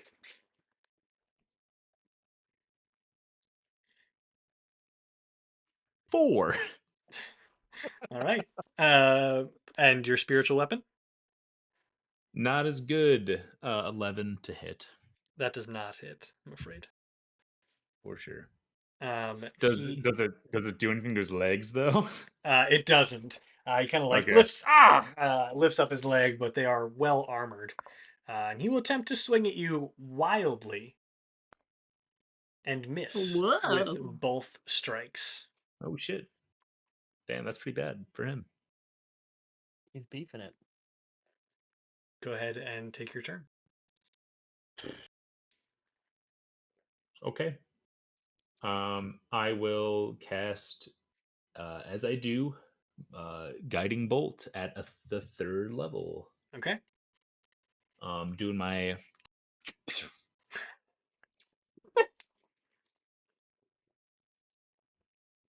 And I always forget how this one works, so sorry. It's a ranged spell attack. Right. Okay. A nat 20, baby. I'm doing good with these guiding bolts. It's your bread and butter. It's your bread and So butter. it's one just full damage and then one regular roll. Yep. That's it's- insane. Yeah, but I agreed to it. Thanks, Bill. Bill, if you're watching, I know you're not. Thanks, Bill. Sorry for covering the atmosphere with fertile soil. I do 43 damage. Okay. Let's go. All of you in the crowd witness as a beam of energy. Randy like cocks back. You kind of hear him go. As this beam of radiant energy just erupts around, given how close proximity they are, Trinidad, burning his face as he plummets to the earth, his fist into the ground, and he drops his warhammer, drops his shield, and he rises up and nods. That is a true champion. I take my mace and I beat him to death. What? Wait, Do you? for real? Yeah. Okay. I push him to the ground and I wail on him with my mace. I cast hold person if after he gets if I realize what Randy's doing, I'm gonna cast hold person. I will have I am Randy make. absolutely cheering. I am fucking down. I for think this. that Branwen very much knows what this particular kind of scene looks like. You do. I'll give you that. I will have Randy roll 2 damages, like 2. He successfully lands 2 hits, given that Trinidad is on the ground, and then make a Wisdom saving throw. Willem is also gonna look to the side to see what the reaction from the monastery people. Oh, everyone First one is. Go ahead, Randy. I got a 19 and a 25 to hit. Silvery barbs. You hit. They are Silvery going to barbs. hit. So you're rolling damage. Yeah. Silvery barbs. Can I silvery barbs? No, you cannot. Silvery barbs is technically a reaction. And you aren't even in combat, so. I got 2 6s. All right. Yeah, I do 18 damage with the mace. Okay. Now roll a Wisdom saving throw.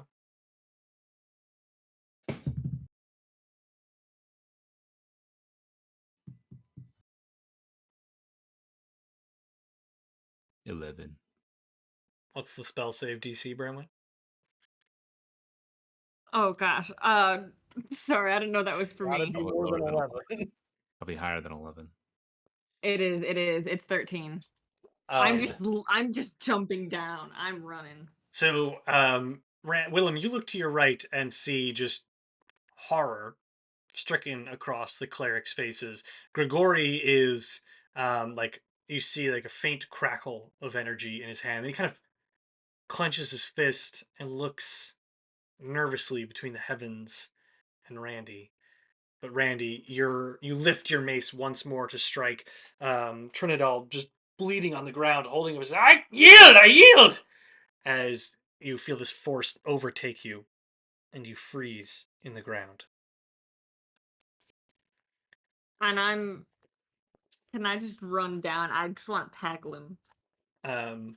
So Trinidad will take this opportunity to stand and kind of clutch his great hammer. And he's, what the blazes are you doing, lad? I yielded. Grigori will also pace over. He says, I have the same exact question. What in the devil are you doing? Am I able to respond, or am I like unable to, or Just am I hold. just kind of held? I think it's just held, so you can still respond. I don't know if hold person paralyzes the vocal That's. cue. I think that's a DM Yeah, decision. you are able to respond, but you just cannot move. It's always I'm primary like concentration. breathing very heavily, and I just say like, I thought. This ain't to the death, lad. Isn't it usually? I yielded. I kind of like clearly am starting to kind of like break down, and I go like, Goliaths, I'm s- I'm good. I'm good. I'm sorry. Grigori will turn to the trials are over. All of you disperse at once. At once. You may stay. And he kind of looks to the companions. Sina will approach you, Randy, and kind of gingerly reach out and try to grip your hand. But you can't do anything, so she takes it. And Oh, she's it gonna only lasts a minute. Hold person only lasts a minute. Okay, so I'll say you kind of feel the effects wane as Sina kind of clamps her hands around yours and looks at you. Just, are you okay? It's over. I don't say anything, but I like grip her hand really tightly. Trinidad's gonna kind of flex. Thanks for the quick work, lass. Much obliged. I I must be going now. He's gonna kind of pace off quickly off of the grounds toward a little shed on the outskirts of um, the garden area, leaving you just the five of you with Grigori, who will kind of look you up and down, Randy, and just go, "You sure you're all right? Are you sure you're all right, son?"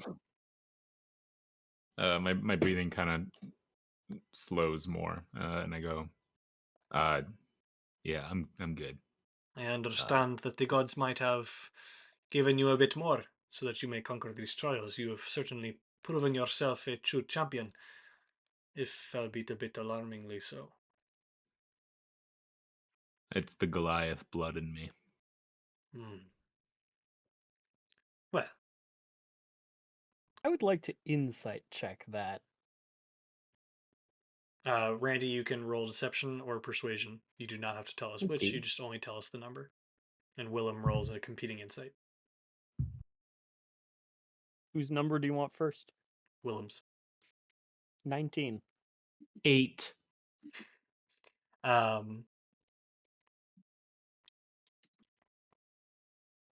I forget what you're supposed to do when this happens. Do you just make Randy spill the truth? I forget. Beans! Give us all the beans! I could just get a yes or no. Is Or that if the he's truth, being honest or not. Randy? Is that, are you being honest about that? No. Okay. Well, a little bit, but not really. It's not the whole truth. Yeah. Okay.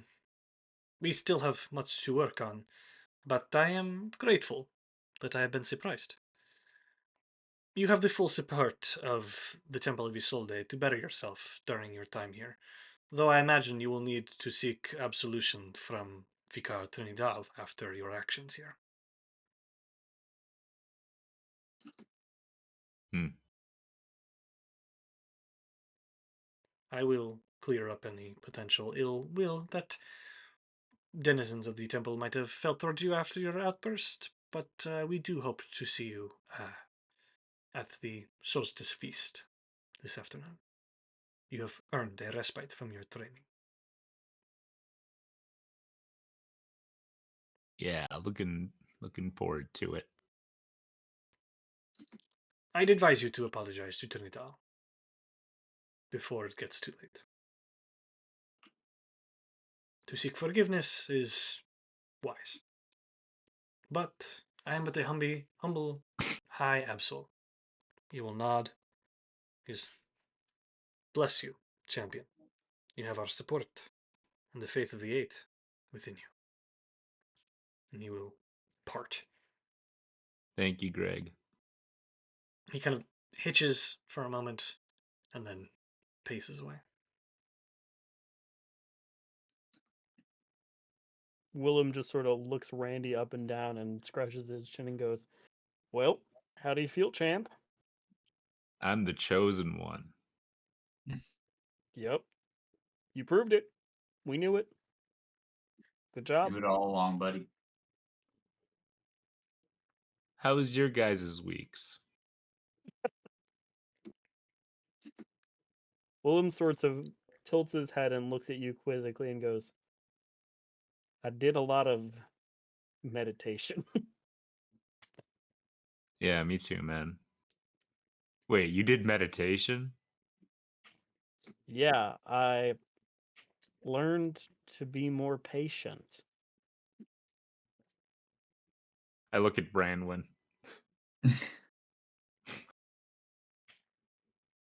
Willem looks at Branwen and he's like, "Go ahead, say something. I'm ready for it."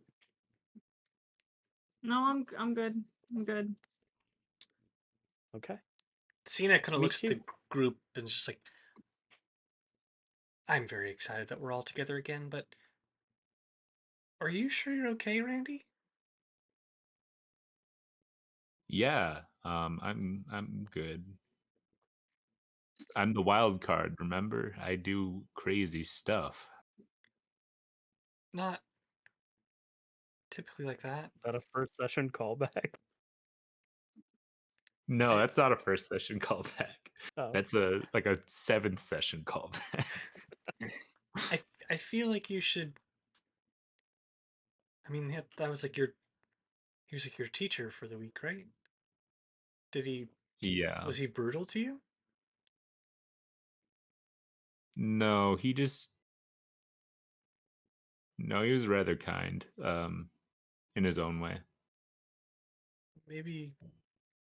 Maybe you should apologize to him. I was planning on it, yeah.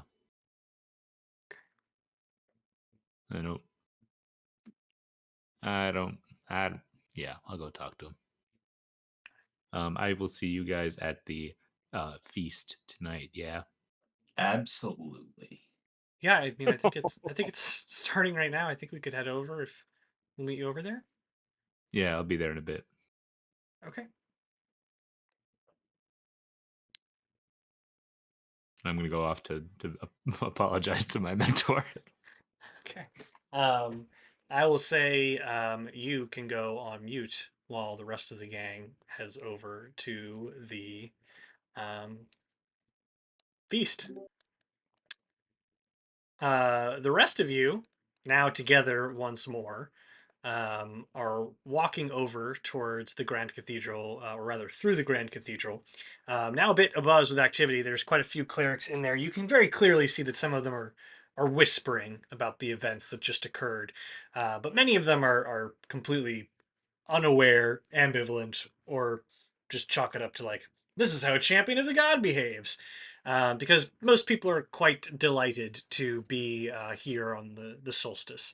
The dining hall of the upper temple, where you all walk to, is quite lively, and the whole of the upper temple grounds are now kind of lit with magical string and fairy lights, adorned with lanterns and floral garlands that were clearly being put up whilst you all were at Randy's trial.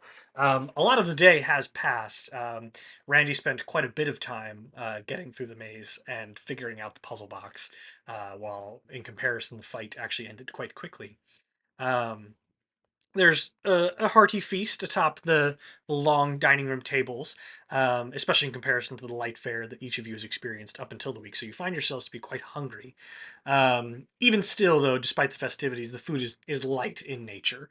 So there's freshly baked bread, some light fruit, hand pies stuffed with different kinds of meats and Hand pies. hand pies, Up with hands. stuffed with little bits of meat and vegetables, none of them hands, and a handful of stewards have kind of pulled out instruments, playing soft melodic tunes. As parties go, like this is one perfect for clerics. It's not necessarily a dunk party, but it is absolutely like it's a It could gathering. be. It's a gathering of Get sorts. some ska going. Let's go, man. But yeah, the evening is yours. As you enter through the garden, Sister Tilly Dunk greets you Yeah. warmly. Ah, Dunk, such a pleasure to see you. And these are the companions that I've no doubt heard quite a bit about. My name is Sister Tilly. I run the gardens here and support in the apothecary. Dunk's been such a true pleasure to work with all week. Um, Please take these. And she kind of hands you little satchels. They are filled with lavender, chamomile, picked from our gardens.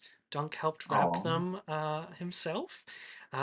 They'll make for a fine incense, or if you fancy, tea at the end of the night. So do enjoy yourselves. These are a parting gift to you in honor of the solstice, as we welcome the new season. That isn't really a new season, because she says more like solar cycle, because there aren't seasons here. Dunk I me? sort of nod my head in acknowledgement, and I'm playfully punch Dunk in the arm. I'm like, "Buddy, you shouldn't have done that. That's so nice." oh. Tilly's she's just the best, man. Um, I'm gonna happily and heartily take the lavender and give it a little sniff. Sniff, sniff. Um, Hey, Willem, look at this super sick poster that Dunk made. He did that himself. What am I looking at? Look at the poster. He did that. Wow, that's really good. You learned to write? getting pretty good at it. I'm really proud of you, man. That's awesome. Did you Thanks. guys like highlights, lowlights of the week? You wanna catch up or Um, Um, we're gonna go. I want to go explore Bramblefoot's hole. they sent us to the kitchen because we're women. Willem does outwardly laugh at that. Yep. Sorry. Fine. I saw Bramblefoot's hole, but did not go inside of it because I did not have consent. Patrick's consent. Wait, you saw his hole? I did see his hole. Yes. What's it like? Uh, Is it roomy? mossy. Looked pretty voluminous from the entrance of it. Like I said, I didn't go inside, as I did How not big have was it? consent. How big was the hole? Big enough for two? Big Because enough me for and Bjorn Two? have been dying to get in Bramblefoot's hole. I think. I mean, you could fit into any hole you wanted to, given your non-Euclidean nature. But Oh, I have my ways. yeah. But yeah, I think it's big enough for two, maybe three. Wow. I I had what no kind of idea hole? Bramblefoot was that Pack it? roomy. What?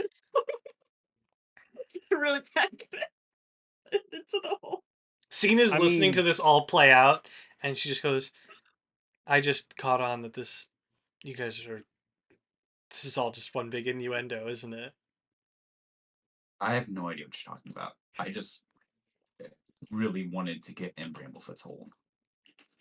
Willem, under his breath, goes, more like in Bramblefoot's endo. Okay. Vicar Thorn will approach Branwen. He's, I wanted to thank you again. It was most appreciated that you would find the time in your busy schedule as a steward to copy over my journals. It was very, very kind of you. And just if you're ever interested in more work while you're here, I'm more than capable of finding things for you to do. You did top-notch stuff, just truly top-notch. Oh, yeah. Um, yeah, it depends on what Randy's doing, I guess. Ah, I heard we have a new champion of the gods. It's been a mighty fine time that since that's happened, not since Isolde herself has a true champion come to the temple of Isolde. So, I must meet the lad when he returns. I've heard nothing but wonderful things about him from Vicar Chenidal. I trust the trials went perfectly, no problems whatsoever. Is that the case? Mm-hmm. Well, if you need to find me, I'll be enjoying some of these lovely hand pies. I highly recommend. Oh, I'm sorry. I'm supposed to tell you High Absol Grigori insisted that I tell all the new stewards. The solstice is when the veil between our world and the gods is at its thinnest because the sun is closest. And he's just like kind of clears things. Giving us, and he kind of looks down at his hand. He says, giving us better connections to them, allowing our blessings to flow freely. It is the perfect time to reflect, beg for forgiveness, and set intentions for a new year ahead. Right? Right. Well, cheerio. He will brush past you all. I'm just gonna take a big drink of whatever There is is alcoholic wine. There is wine. wine. It is being monitored. Like the serving station of wine, you can tell is under the careful administration of Silveris, who like stands there neatly, her hands clenched together, they're scanning, keeping a watchful eye over everyone who takes a glass. Randy, you never learned how to. Lyrics. Randy, you He's never he learned how to turn water into He's wine, not huh? here. he is not here. Oh, right. That's right. Sorry. Flask. Does Branwen have a flask? Does she? If All Willem is right, immune over from 10, I being, have a flask. if Willem is I immune don't have from, a flask. I rolled a 1. There's no flask here. No flask. if Willem is It was in the immune bag of holding. God dang Oh. it, Dunk! Where, Willem? What are Sorry. you doing? if I'm immune from being poisoned, does that mean I can't get hungover? No, you can definitely get hungover. But it's a poison in your blood. No, you could definitely get hungover. Poison. Okay, that's fine. I'll do nothing other Okay. than to drink wine, I guess. All right. An appropriate amount. Guys, hey, what do you think that was about at the end of what do you think that was about at the end of that trial? Well, he wasn't telling us the complete truth, I'll tell you that much. I don't know what that was. It's not very, Randy-like behavior. No, it's pretty messed up. Yep. Yeah, Mhm. I think we should, talk to him about that a little bit later, and hopefully he trusts us enough to give us the lowdown. Yeah, And hopefully he doesn't bludgeon any of us to death in the meantime. that's always ideal, I guess, yeah. Yeah. I do have Revivify now though, if that happens, so if anybody dies, I Oh, can cool. help. Save us the trip. to the Feywild, even though we're already here. Yeah. What were you doing all week? A lot of meditating. Corlorn was teaching me about patience and how patience is the foundation of justice. And we had some interesting debates about myth versus message. And yeah, I met a steward that he wanted to introduce me to named Dimia. Do you know who that is? Oh yeah, I know her, kinda. Me too, kind of. I mentioned that I was with you guys, and she wasn't like thrilled about it. What? We're Branwen. delightful. Sina chimes in and goes, Branwen, What? don't be mad at Dimia. Academia? We're delightful. Well, but you can understand why we might not be loved by people who have been here longer than us and might be favorites. I mean, she was born. It seems like she was born and raised here, so Did you I guys? think I kind of thought we were at least like buds or something. Did you guys like do something? no, we didn't do anything. No? We just, she's a little standoffish, and I just don't. I don't think she likes that we aren't necessarily like followers of the eight. Like, clearly she's. Honestly, we Yeah, I were mean, very well behaved. we've never been like friends, but me and Demia are like peers, companion. I don't know. Why? What Um, are you doing with Dimia? I mean, she was in like the monastery of Thalor, so Corlorn, the guy who was teaching me stuff, said that like we both needed to learn patience, and so we talked. We had lunch a few times, and um, yeah, I saw her just this morning, and the nicest I got from her was, "This was not altogether unpleasant." Can I insight check Willem to see if he's trying to bang her? Never mind. It's a 1. It's Willem, so assume whatever you want. So Yeah. I will have you all go on mute and bring Randy back out. I wish I could eavesdrop, but I don't think I'm anywhere close. Randy, Hello. hello. You approach the shed that you saw. I'm assuming, like you're approaching the shed where you saw Vicar trek off to. Yeah. The shed is rather small, but like it's clearly like a storage, like groundskeeping house. There is a doorway ahead of you, but as you approach, you do hear a second voice, feminine.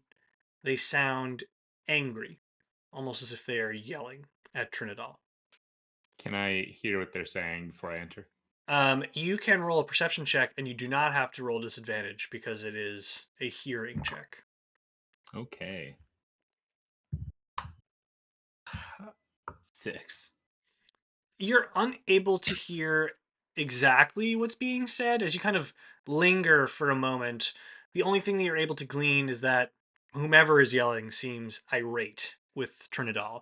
They claim that he's distracted. You think you hear something about a book. And then the voice shouts like very loudly, "Remember what she told me." Um, I knock on the door. You hear the voices hush, and Vicar kind of cracks the door. Randy! Hey. He'll push himself out of the door and close it behind him so you can't get a glimpse inside. What are you doing here, lad? I I am so sorry. Does he look like really rough? He does look pretty rough. I'm gonna cast da-da-da, big old spell on him. Um, um, um, um, um, um. Where is it?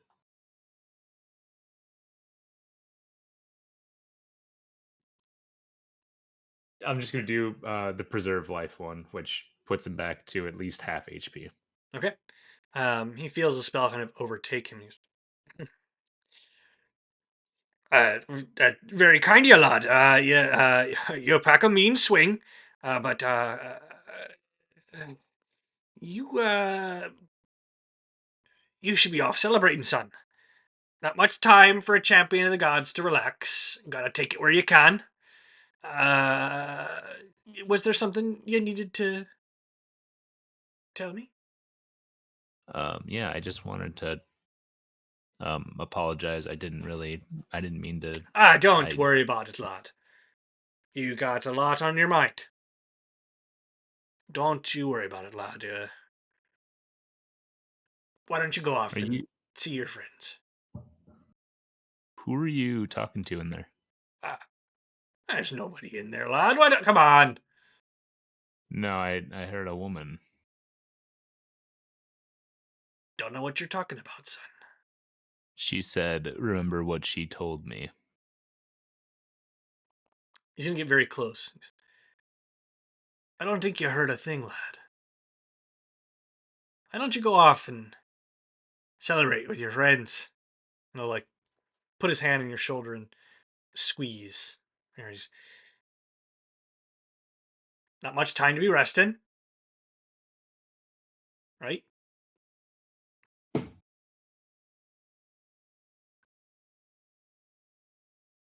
I'm gonna cast message to him in his brain, and I'm gonna say, uh, "What can't you tell me?"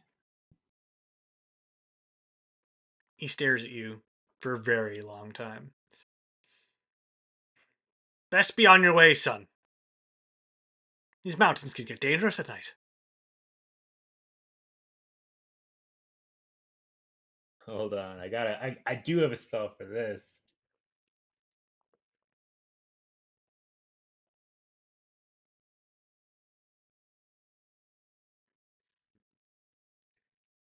Ha. Okay. Is there like a window to this place or anything? There's not. Okay. Then I will. Oh, okay. I'm gonna kind of look him in the eyes, and I'm just gonna say like, "Oh, okay. If I, all right, Hi. Enjoy the I might night. need to talk to you later. I got some things on my mind that I think you might be useful as counsel." Tonight might not be so good for me, Randy. Okay. But No time for the chosen one. I get it. enjoy enjoy your night, Randy. And I turn around and I start to walk away, and I'm gonna keep walking until I hear the door close behind me. Okay. You hear the door shut behind you. Okay. I will go up to the door and cast clairvoyance. Uh, it says I can do it like right behind a door, so I'm gonna do it there. And if they can see invisibility, they can see it, but that's like the only, or they have true sight. Okay. They'll see an orb, but I will cast clairvoyance right behind the door, so I either choose seeing or hearing. I'm gonna choose hearing. I just want to hear what they're saying. Okay. So you can hear everything. Yeah. Okay. You hear the voice of a young woman chime back in. Did he hear anything? Ah, I don't. At least not anything to worry about. He's a good lad, but he's not. He's not very sharp. And the odds of him being a god's champion after we gave him most of the answers to get out of there today is unlikely. Yeah, what is that about? You're soft for the guy? We all saw it. If he were a real champion, he wouldn't need your help to win. I saw you lower your shield. Yielding when you yielded? It's like he didn't beat you senseless. We don't owe them anything. Now, they have the book, Trinidad. I know it. I saw him reading from it, and it's exactly what we're looking for. That aligned everything. Well, you've been gallivanting with that bumbling oaf. I've been doing the real work. Tonight, focus on getting the book. Check the dorms. I trust you'll know what to do should you fail. Now, dear me. There's no sense in getting overwhelmed here. I'm not overwhelmed. I'm exactly where I need to be. And we have What the them fuck? exactly where we need them to be. I'll find the girl tonight. You find the book. We move tomorrow. And I would like you to tell Branwen to return, but only Branwen. And you can go on mute.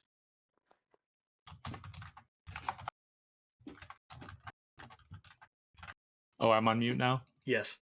Okay. Holy shit. Me? I'm here now? You are here now. Oh, beans! As Wait, sorry, Chris. I got one more thing I can do. Oh, okay. Go ahead. Branwen, go on mute. What? Wait, I'm sorry. Randy. Okay. It says I can switch between hearing and seeing at any time. Okay. So at the very last moment, I want to switch to seeing so I can see who this person is. And you can see through the door. Woman. It's placed behind the door. But you can see through it? It's placed in the room. Oh, I see what you're saying. Okay, I got you. Yes. You open the eye, and you can see very clearly Vicar Trinidad standing in front of a young Eladrin woman with pale skin and freckles. She has very long blonde hair, and she seems very young. It is not someone that you have met to this point. Okay. Now, Sim Brantley. Is there like Oh, go ahead. anything is there anything like about her that is like that stands out that I would like recognize? Later, or As like like be able to it? describe Yeah. her as? She's very Yeah. pale. She is very Very pale, but her freckles are dark. Okay.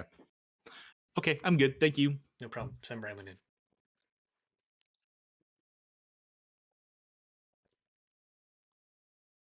Hello. Hello, Branwen. It's me. It is you. Later in the evening, while the dining hall is still quite lively with activity, Sina approaches you and taps you on the shoulder. Everyone seems to be having a lovely time. I thought we might do the same. Yeah, let's get the shit out of here. Yes.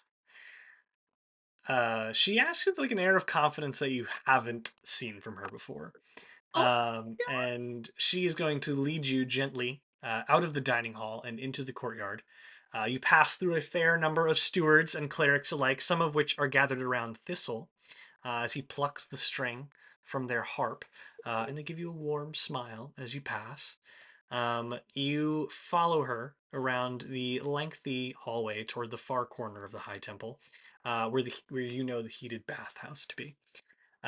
Entering the doorway is like into a like kind of locker room or another hallway before you actually get into the formal baths, and you're just immediately struck by the heavy heat, the temperature of the water, clearly like making the changing room even feel like a bit like a rainforest. Like the stone floor itself is like cool to the touch as you slip your boots off, in comparison to the heat of the room around you. Cena looks at you like with a wry grin. Well, look away.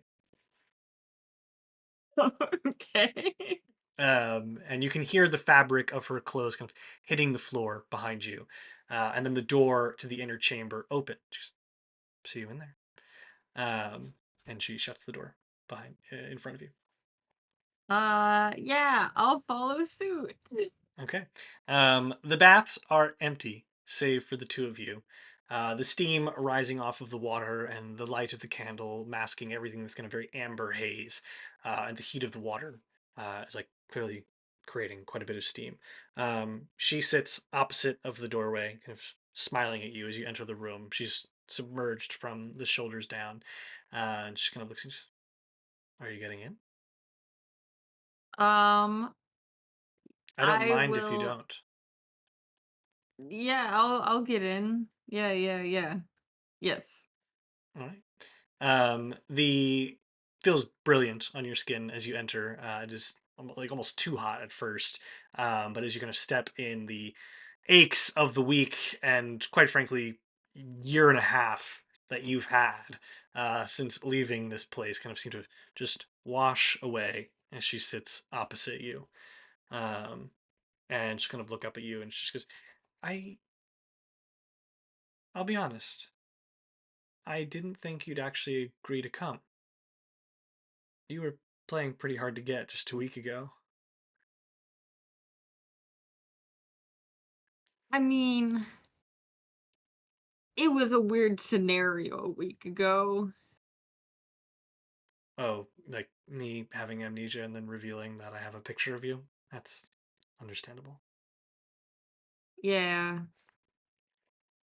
And I can't really tell what stuff you kind of want me to know and what things you don't want me to know.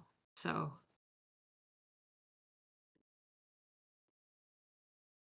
It's funny. I find myself drawn to you in ways that I can't really explain. I think it's almost a bit infuriating because my own emotions are betraying me. You know, I swore to myself that I would never let myself get close to another person after what Randy did. And then, here you are. Just just well, being the most incredible person I've ever met. So I want you to know everything. oh gosh. If you want to. Now that you're offering that, I can't think of anything. Well, the good thing is we have plenty of time. And she's going to kind of like Oh man. skirt around, not fully over to you, but like come quarter ways around towards you. Um, when did you stop hating being around all of us? To be honest, it's really just you. That's not true.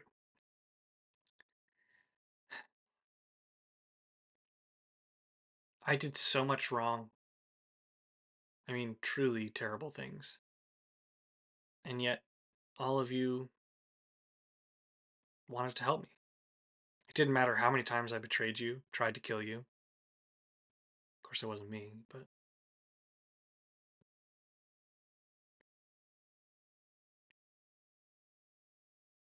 you just showed me kindness when no one else in the world would. I mean, in a way, you were playing a really extreme game of hard to guess. I like that. We can call it that.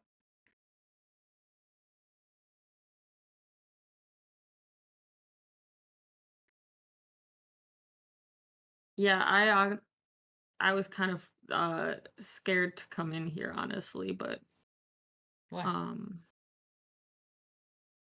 I kind of drowned ish once, and it really sucked. Is that Um, is that what happened when? kind of yeah.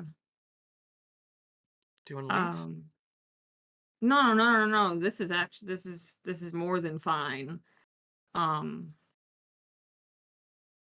but yeah, no, I was a little scared at first, but no, this is good. This is good. I'm glad. I thought it was fitting to celebrate. I mean, I don't know about you, but this was possibly the best week ever. And it sounds really stupid to say. All we did was chores, and it just felt good not to feel like it was all at risk and just get to spend it with you. Yeah, this was the best week I've had in a very, very long time. I'm glad.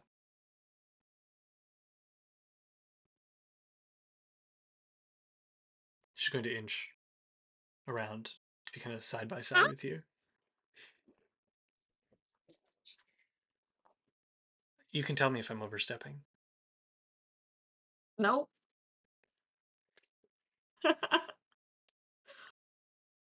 What's one thing you've never shared with the rest of the group?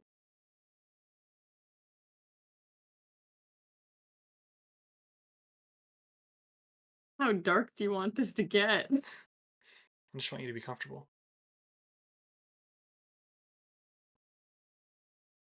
I mean, one thing that none of them know is, um, you know what Randy kind of did today at the end of the trial? Yeah. I kind of did that to somebody, but nobody stopped me, and that's really why I got kicked out. I've been downplaying it a lot, but I'm sorry you've had to hold on to that. None of us would think little of you. We've all had our lowest moments. It's the fact that we have yeah, people who lift us up from it that but helps it us. scares me that I did that.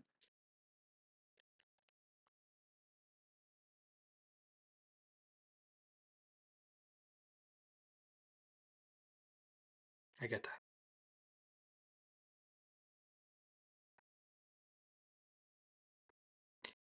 I say a lot that it was, or rather, it's easy to say that it was she, as you all call her, that, The big purple dot. yeah, that makes it easy to write off some of the things I did, but that was still me. And some of it was objectively cool, though. But you don't think any different of me. I don't think any different of you. No.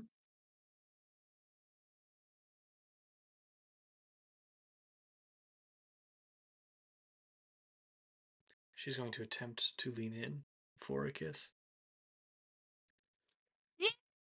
Go! Do you reciprocate? Yeah. Yes, I do. The moment lingers for quite some time. And she kind of pulls back almost unexpectedly. She kind of catches herself. She goes, wow. I wasn't sure. But I'm glad I guessed right. I'll just kiss her, I guess. Yeah. The moment, however, lingers, and she kind of pulls away and smiles. Um, this was good. As you hear the door open on the other side of the baths, as someone else enters. Ah, beans. We are not alone anymore. People do this. People don't wear clothes into the baths, right? This is fine. Why would you wear clothes in a bath? Right. And she's gonna stay right next to you. Like she will not part ways. We're the opposite of two bros chilling in a hot tub 5 feet apart. Yes. As the door opens and Dimia enters. Freaking Ah, Dimia. ladies, enjoying a soak? Yeah. As one would in a bath. She goes, of course. As she slips onto the other side of the bath and looks at you both. Oh, this is like now, Chris. Um,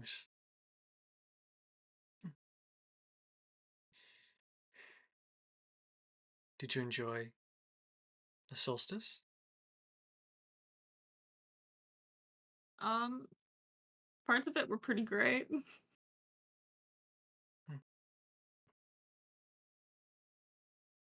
I have to ask, since we haven't had a lot of opportunity to talk, why are you both? Why are all of you here? Is it because your friend is a champion of Adara? Yeah? No other reason? No. Brandon? I'm Go ahead. uh what's Cena's vibe? Sina is like uncomfortable, but Is can't Cena tell if being she's okay. just being like antagonistic, or like she can't tell if this is like some anti-ally thing going on or just a general like weird vibe that she's getting. But she like looks at you a couple times. I can't tell if she's a bigot or if she's just being super weird. Just kind of like looks over at you, shakes her head, and kind of shrugs a little bit. And Branwen, I'll have you make a wisdom saving throw. What? Oh no! I did so poorly.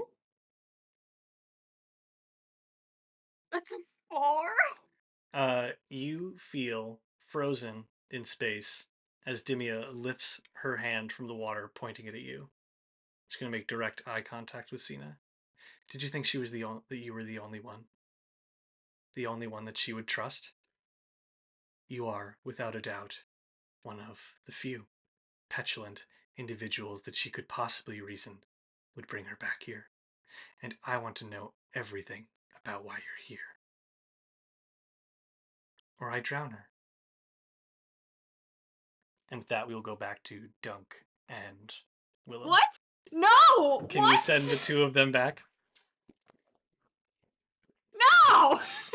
No, why not? Uh,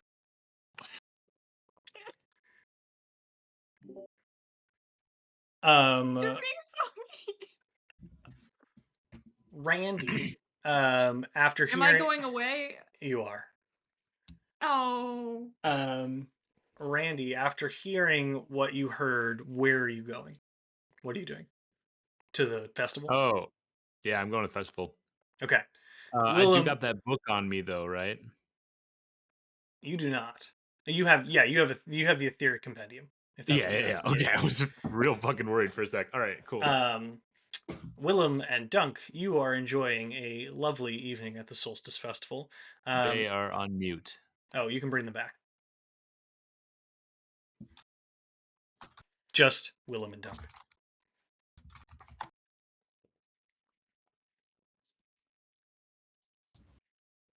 Willem and Dunk, you are enjoying a lovely evening at the Solstice Festival as. Willem's not back yet. Oh, come on, Willem. Willem. Well, Willem. Hello. Hello. Hey. Uh, you two are enjoying a lovely evening at the Solstice Festival. I'll have both of you make perception checks. Not Randy. 21.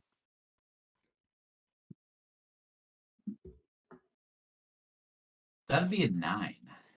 Willem, but not Dunk, you see out of the corner of your eye Sina and Branwen sneak off together. You. But you also see Randy entering the festival looking a bit haggard. I will walk over to Randy. And Is point there it out food to Dunk here? as well. There's a lot of food here. There are hand pies. I realized you weren't here for the description earlier. It's quite lively, lovely. Lots of music being played. People hanging out and chit chatting. You're given a satchel of chamomile and lavender as you enter from Sister Tilly, and there are a number of hand pies of vegetables, fresh fruits, and wine. I immediately I load up my plate as much as I can, and is there alcohol here? There is wine that is being closely scrutinized by Silveris, who you do not know. But you get the sense you can only take like one or two. Yeah, I actually pass over the wine. Okay.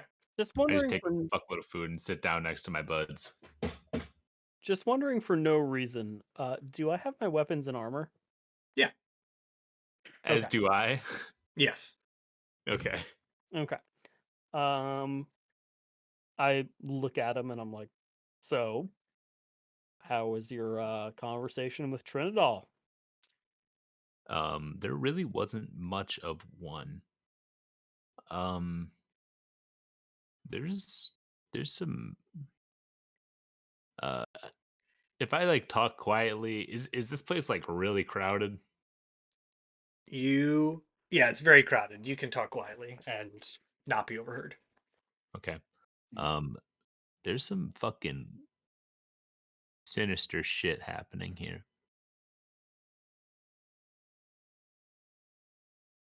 I Do you, reach into my mouth and just start tugging on one of my molars, and I'm like, uh-huh.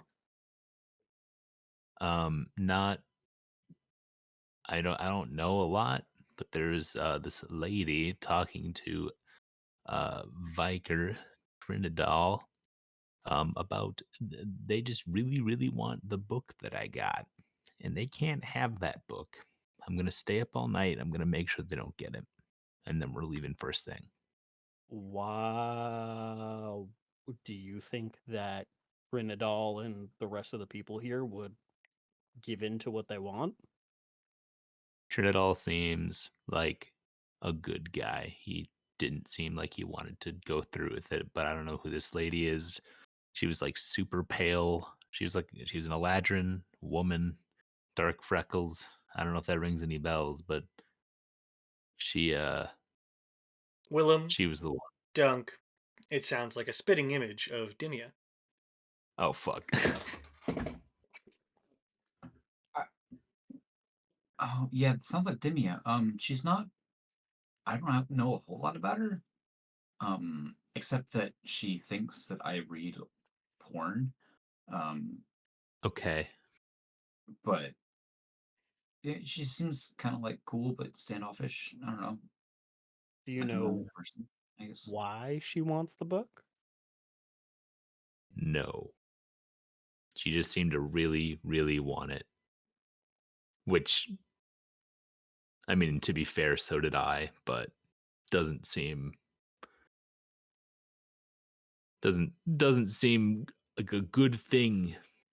Okay. Well, you are Adara's champion. It was confirmed today, so presumably the people of the monastery are on your side, and you've got Right, us right, and right. Branwen and Sina, so I think we're okay. But yeah, we'll Okay. leave tomorrow if that's what you want to do. Yeah, I think we should at least Since feel out what these guys want or what's gonna or how things are gonna proceed. Because the way that they made it seem at the end of the trial was that we were gonna be here for like another month, and that's not gonna happen. since we're on the topic, you should probably know that Dimia is the High Absol's niece. Hmm. Oh, okay. Yeah, her dad was uh you know, the High Absol's brother. And I learned this from Corlorn, who is the satyr looking guy who mentored me all week. Apparently, He's a fawn. Fawn, excuse me. So, sorry, great niece, not niece. Oh, The Jesus. High Absol's brother was one of Isolde's companions or something along those lines. And then he had a son, Dante. Can you please correct Dante me? is Grigori's brother. Dante is Grigori's brother, Yes. and Okay. Arlen is his father? Yes. Okay. All right. So regular niece. Dante, High Absol, Grigori's brother, he had this whole thing about mythos versus like the fact and like whether it's better to just have a good story or uncover the truth. And he was seemingly well respected and fine, but there were some, arguments and creative differences. And so Dante left to go pursue something.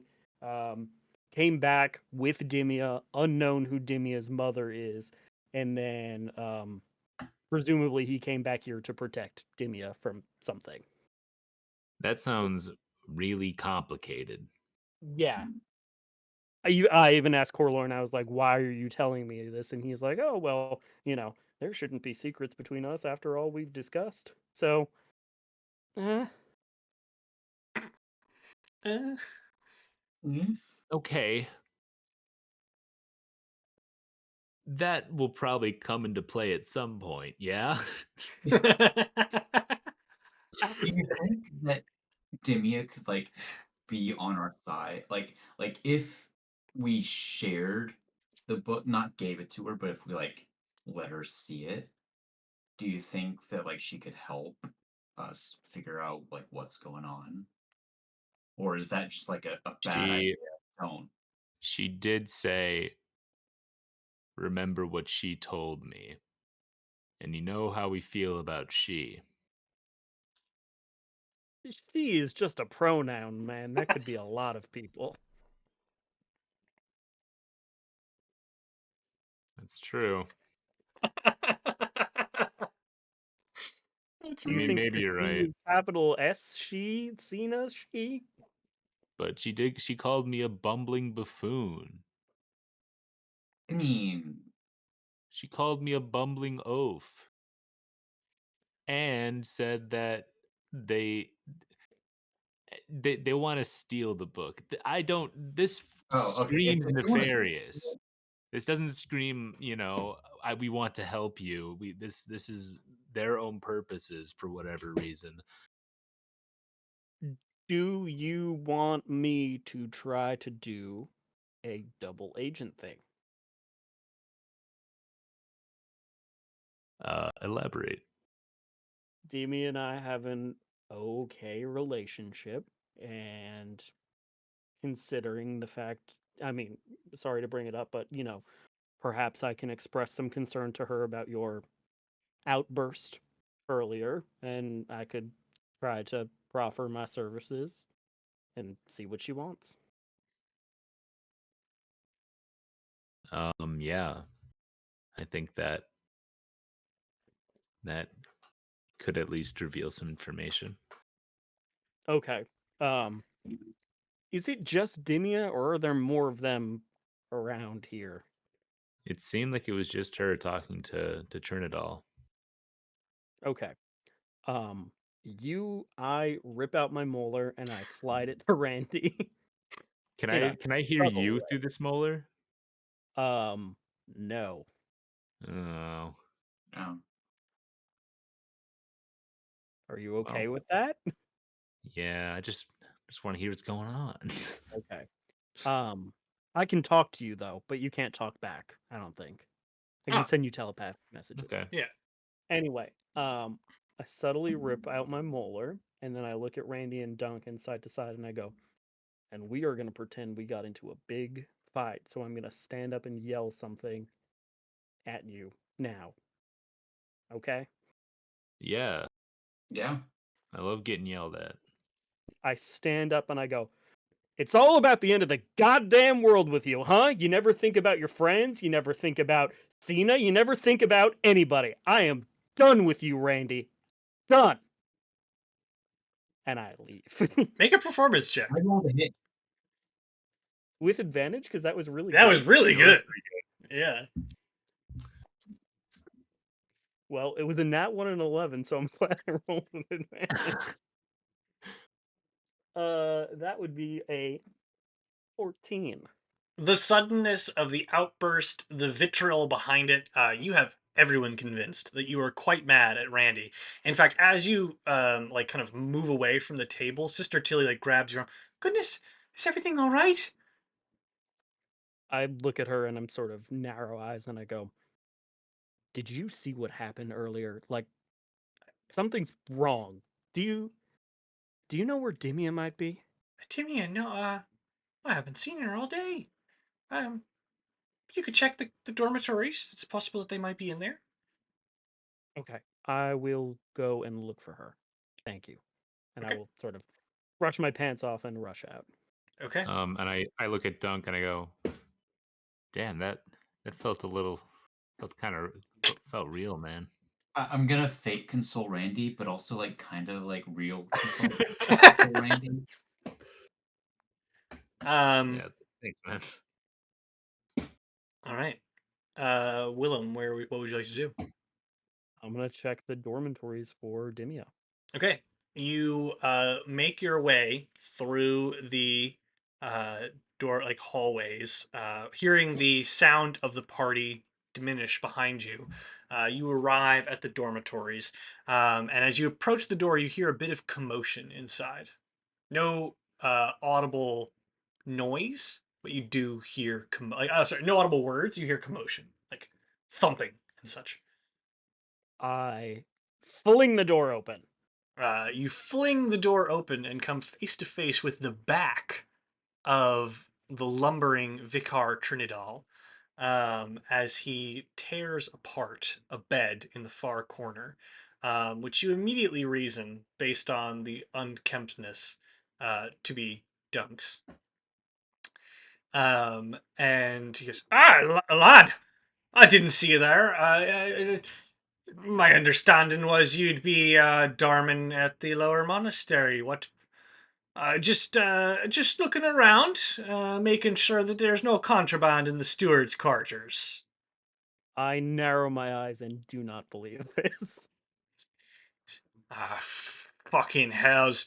We move now, and we will end tonight's session No! there. Chris, come on, no! Come on, And let's go. Come on, no! you Come guys- on, give it to me. I okay. want it. All right. Trinidal will kind of pull his warhammer off of his back. Let's have a timeout for a second and ask if everybody's okay with that. Yeah, I'm good. Dunk? Depending on how long this will be. I think tonight this is a very good place to press pause.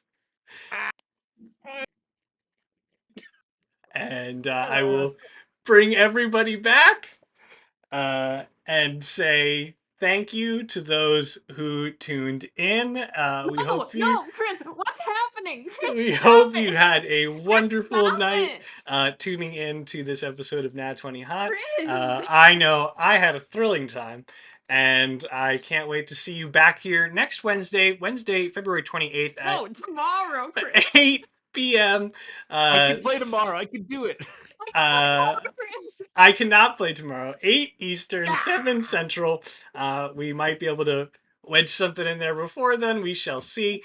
And we hope you all have a great night. As always, you can check the link in the chat for a link to donate to Extra Life, as well as watch our TikToks at Nat20Hot, Instagram at Nat20Hot, or visit our website, www.nat20hot.com, or watch every episode, except for 3 of them, on youtube.com at Nat20Hot.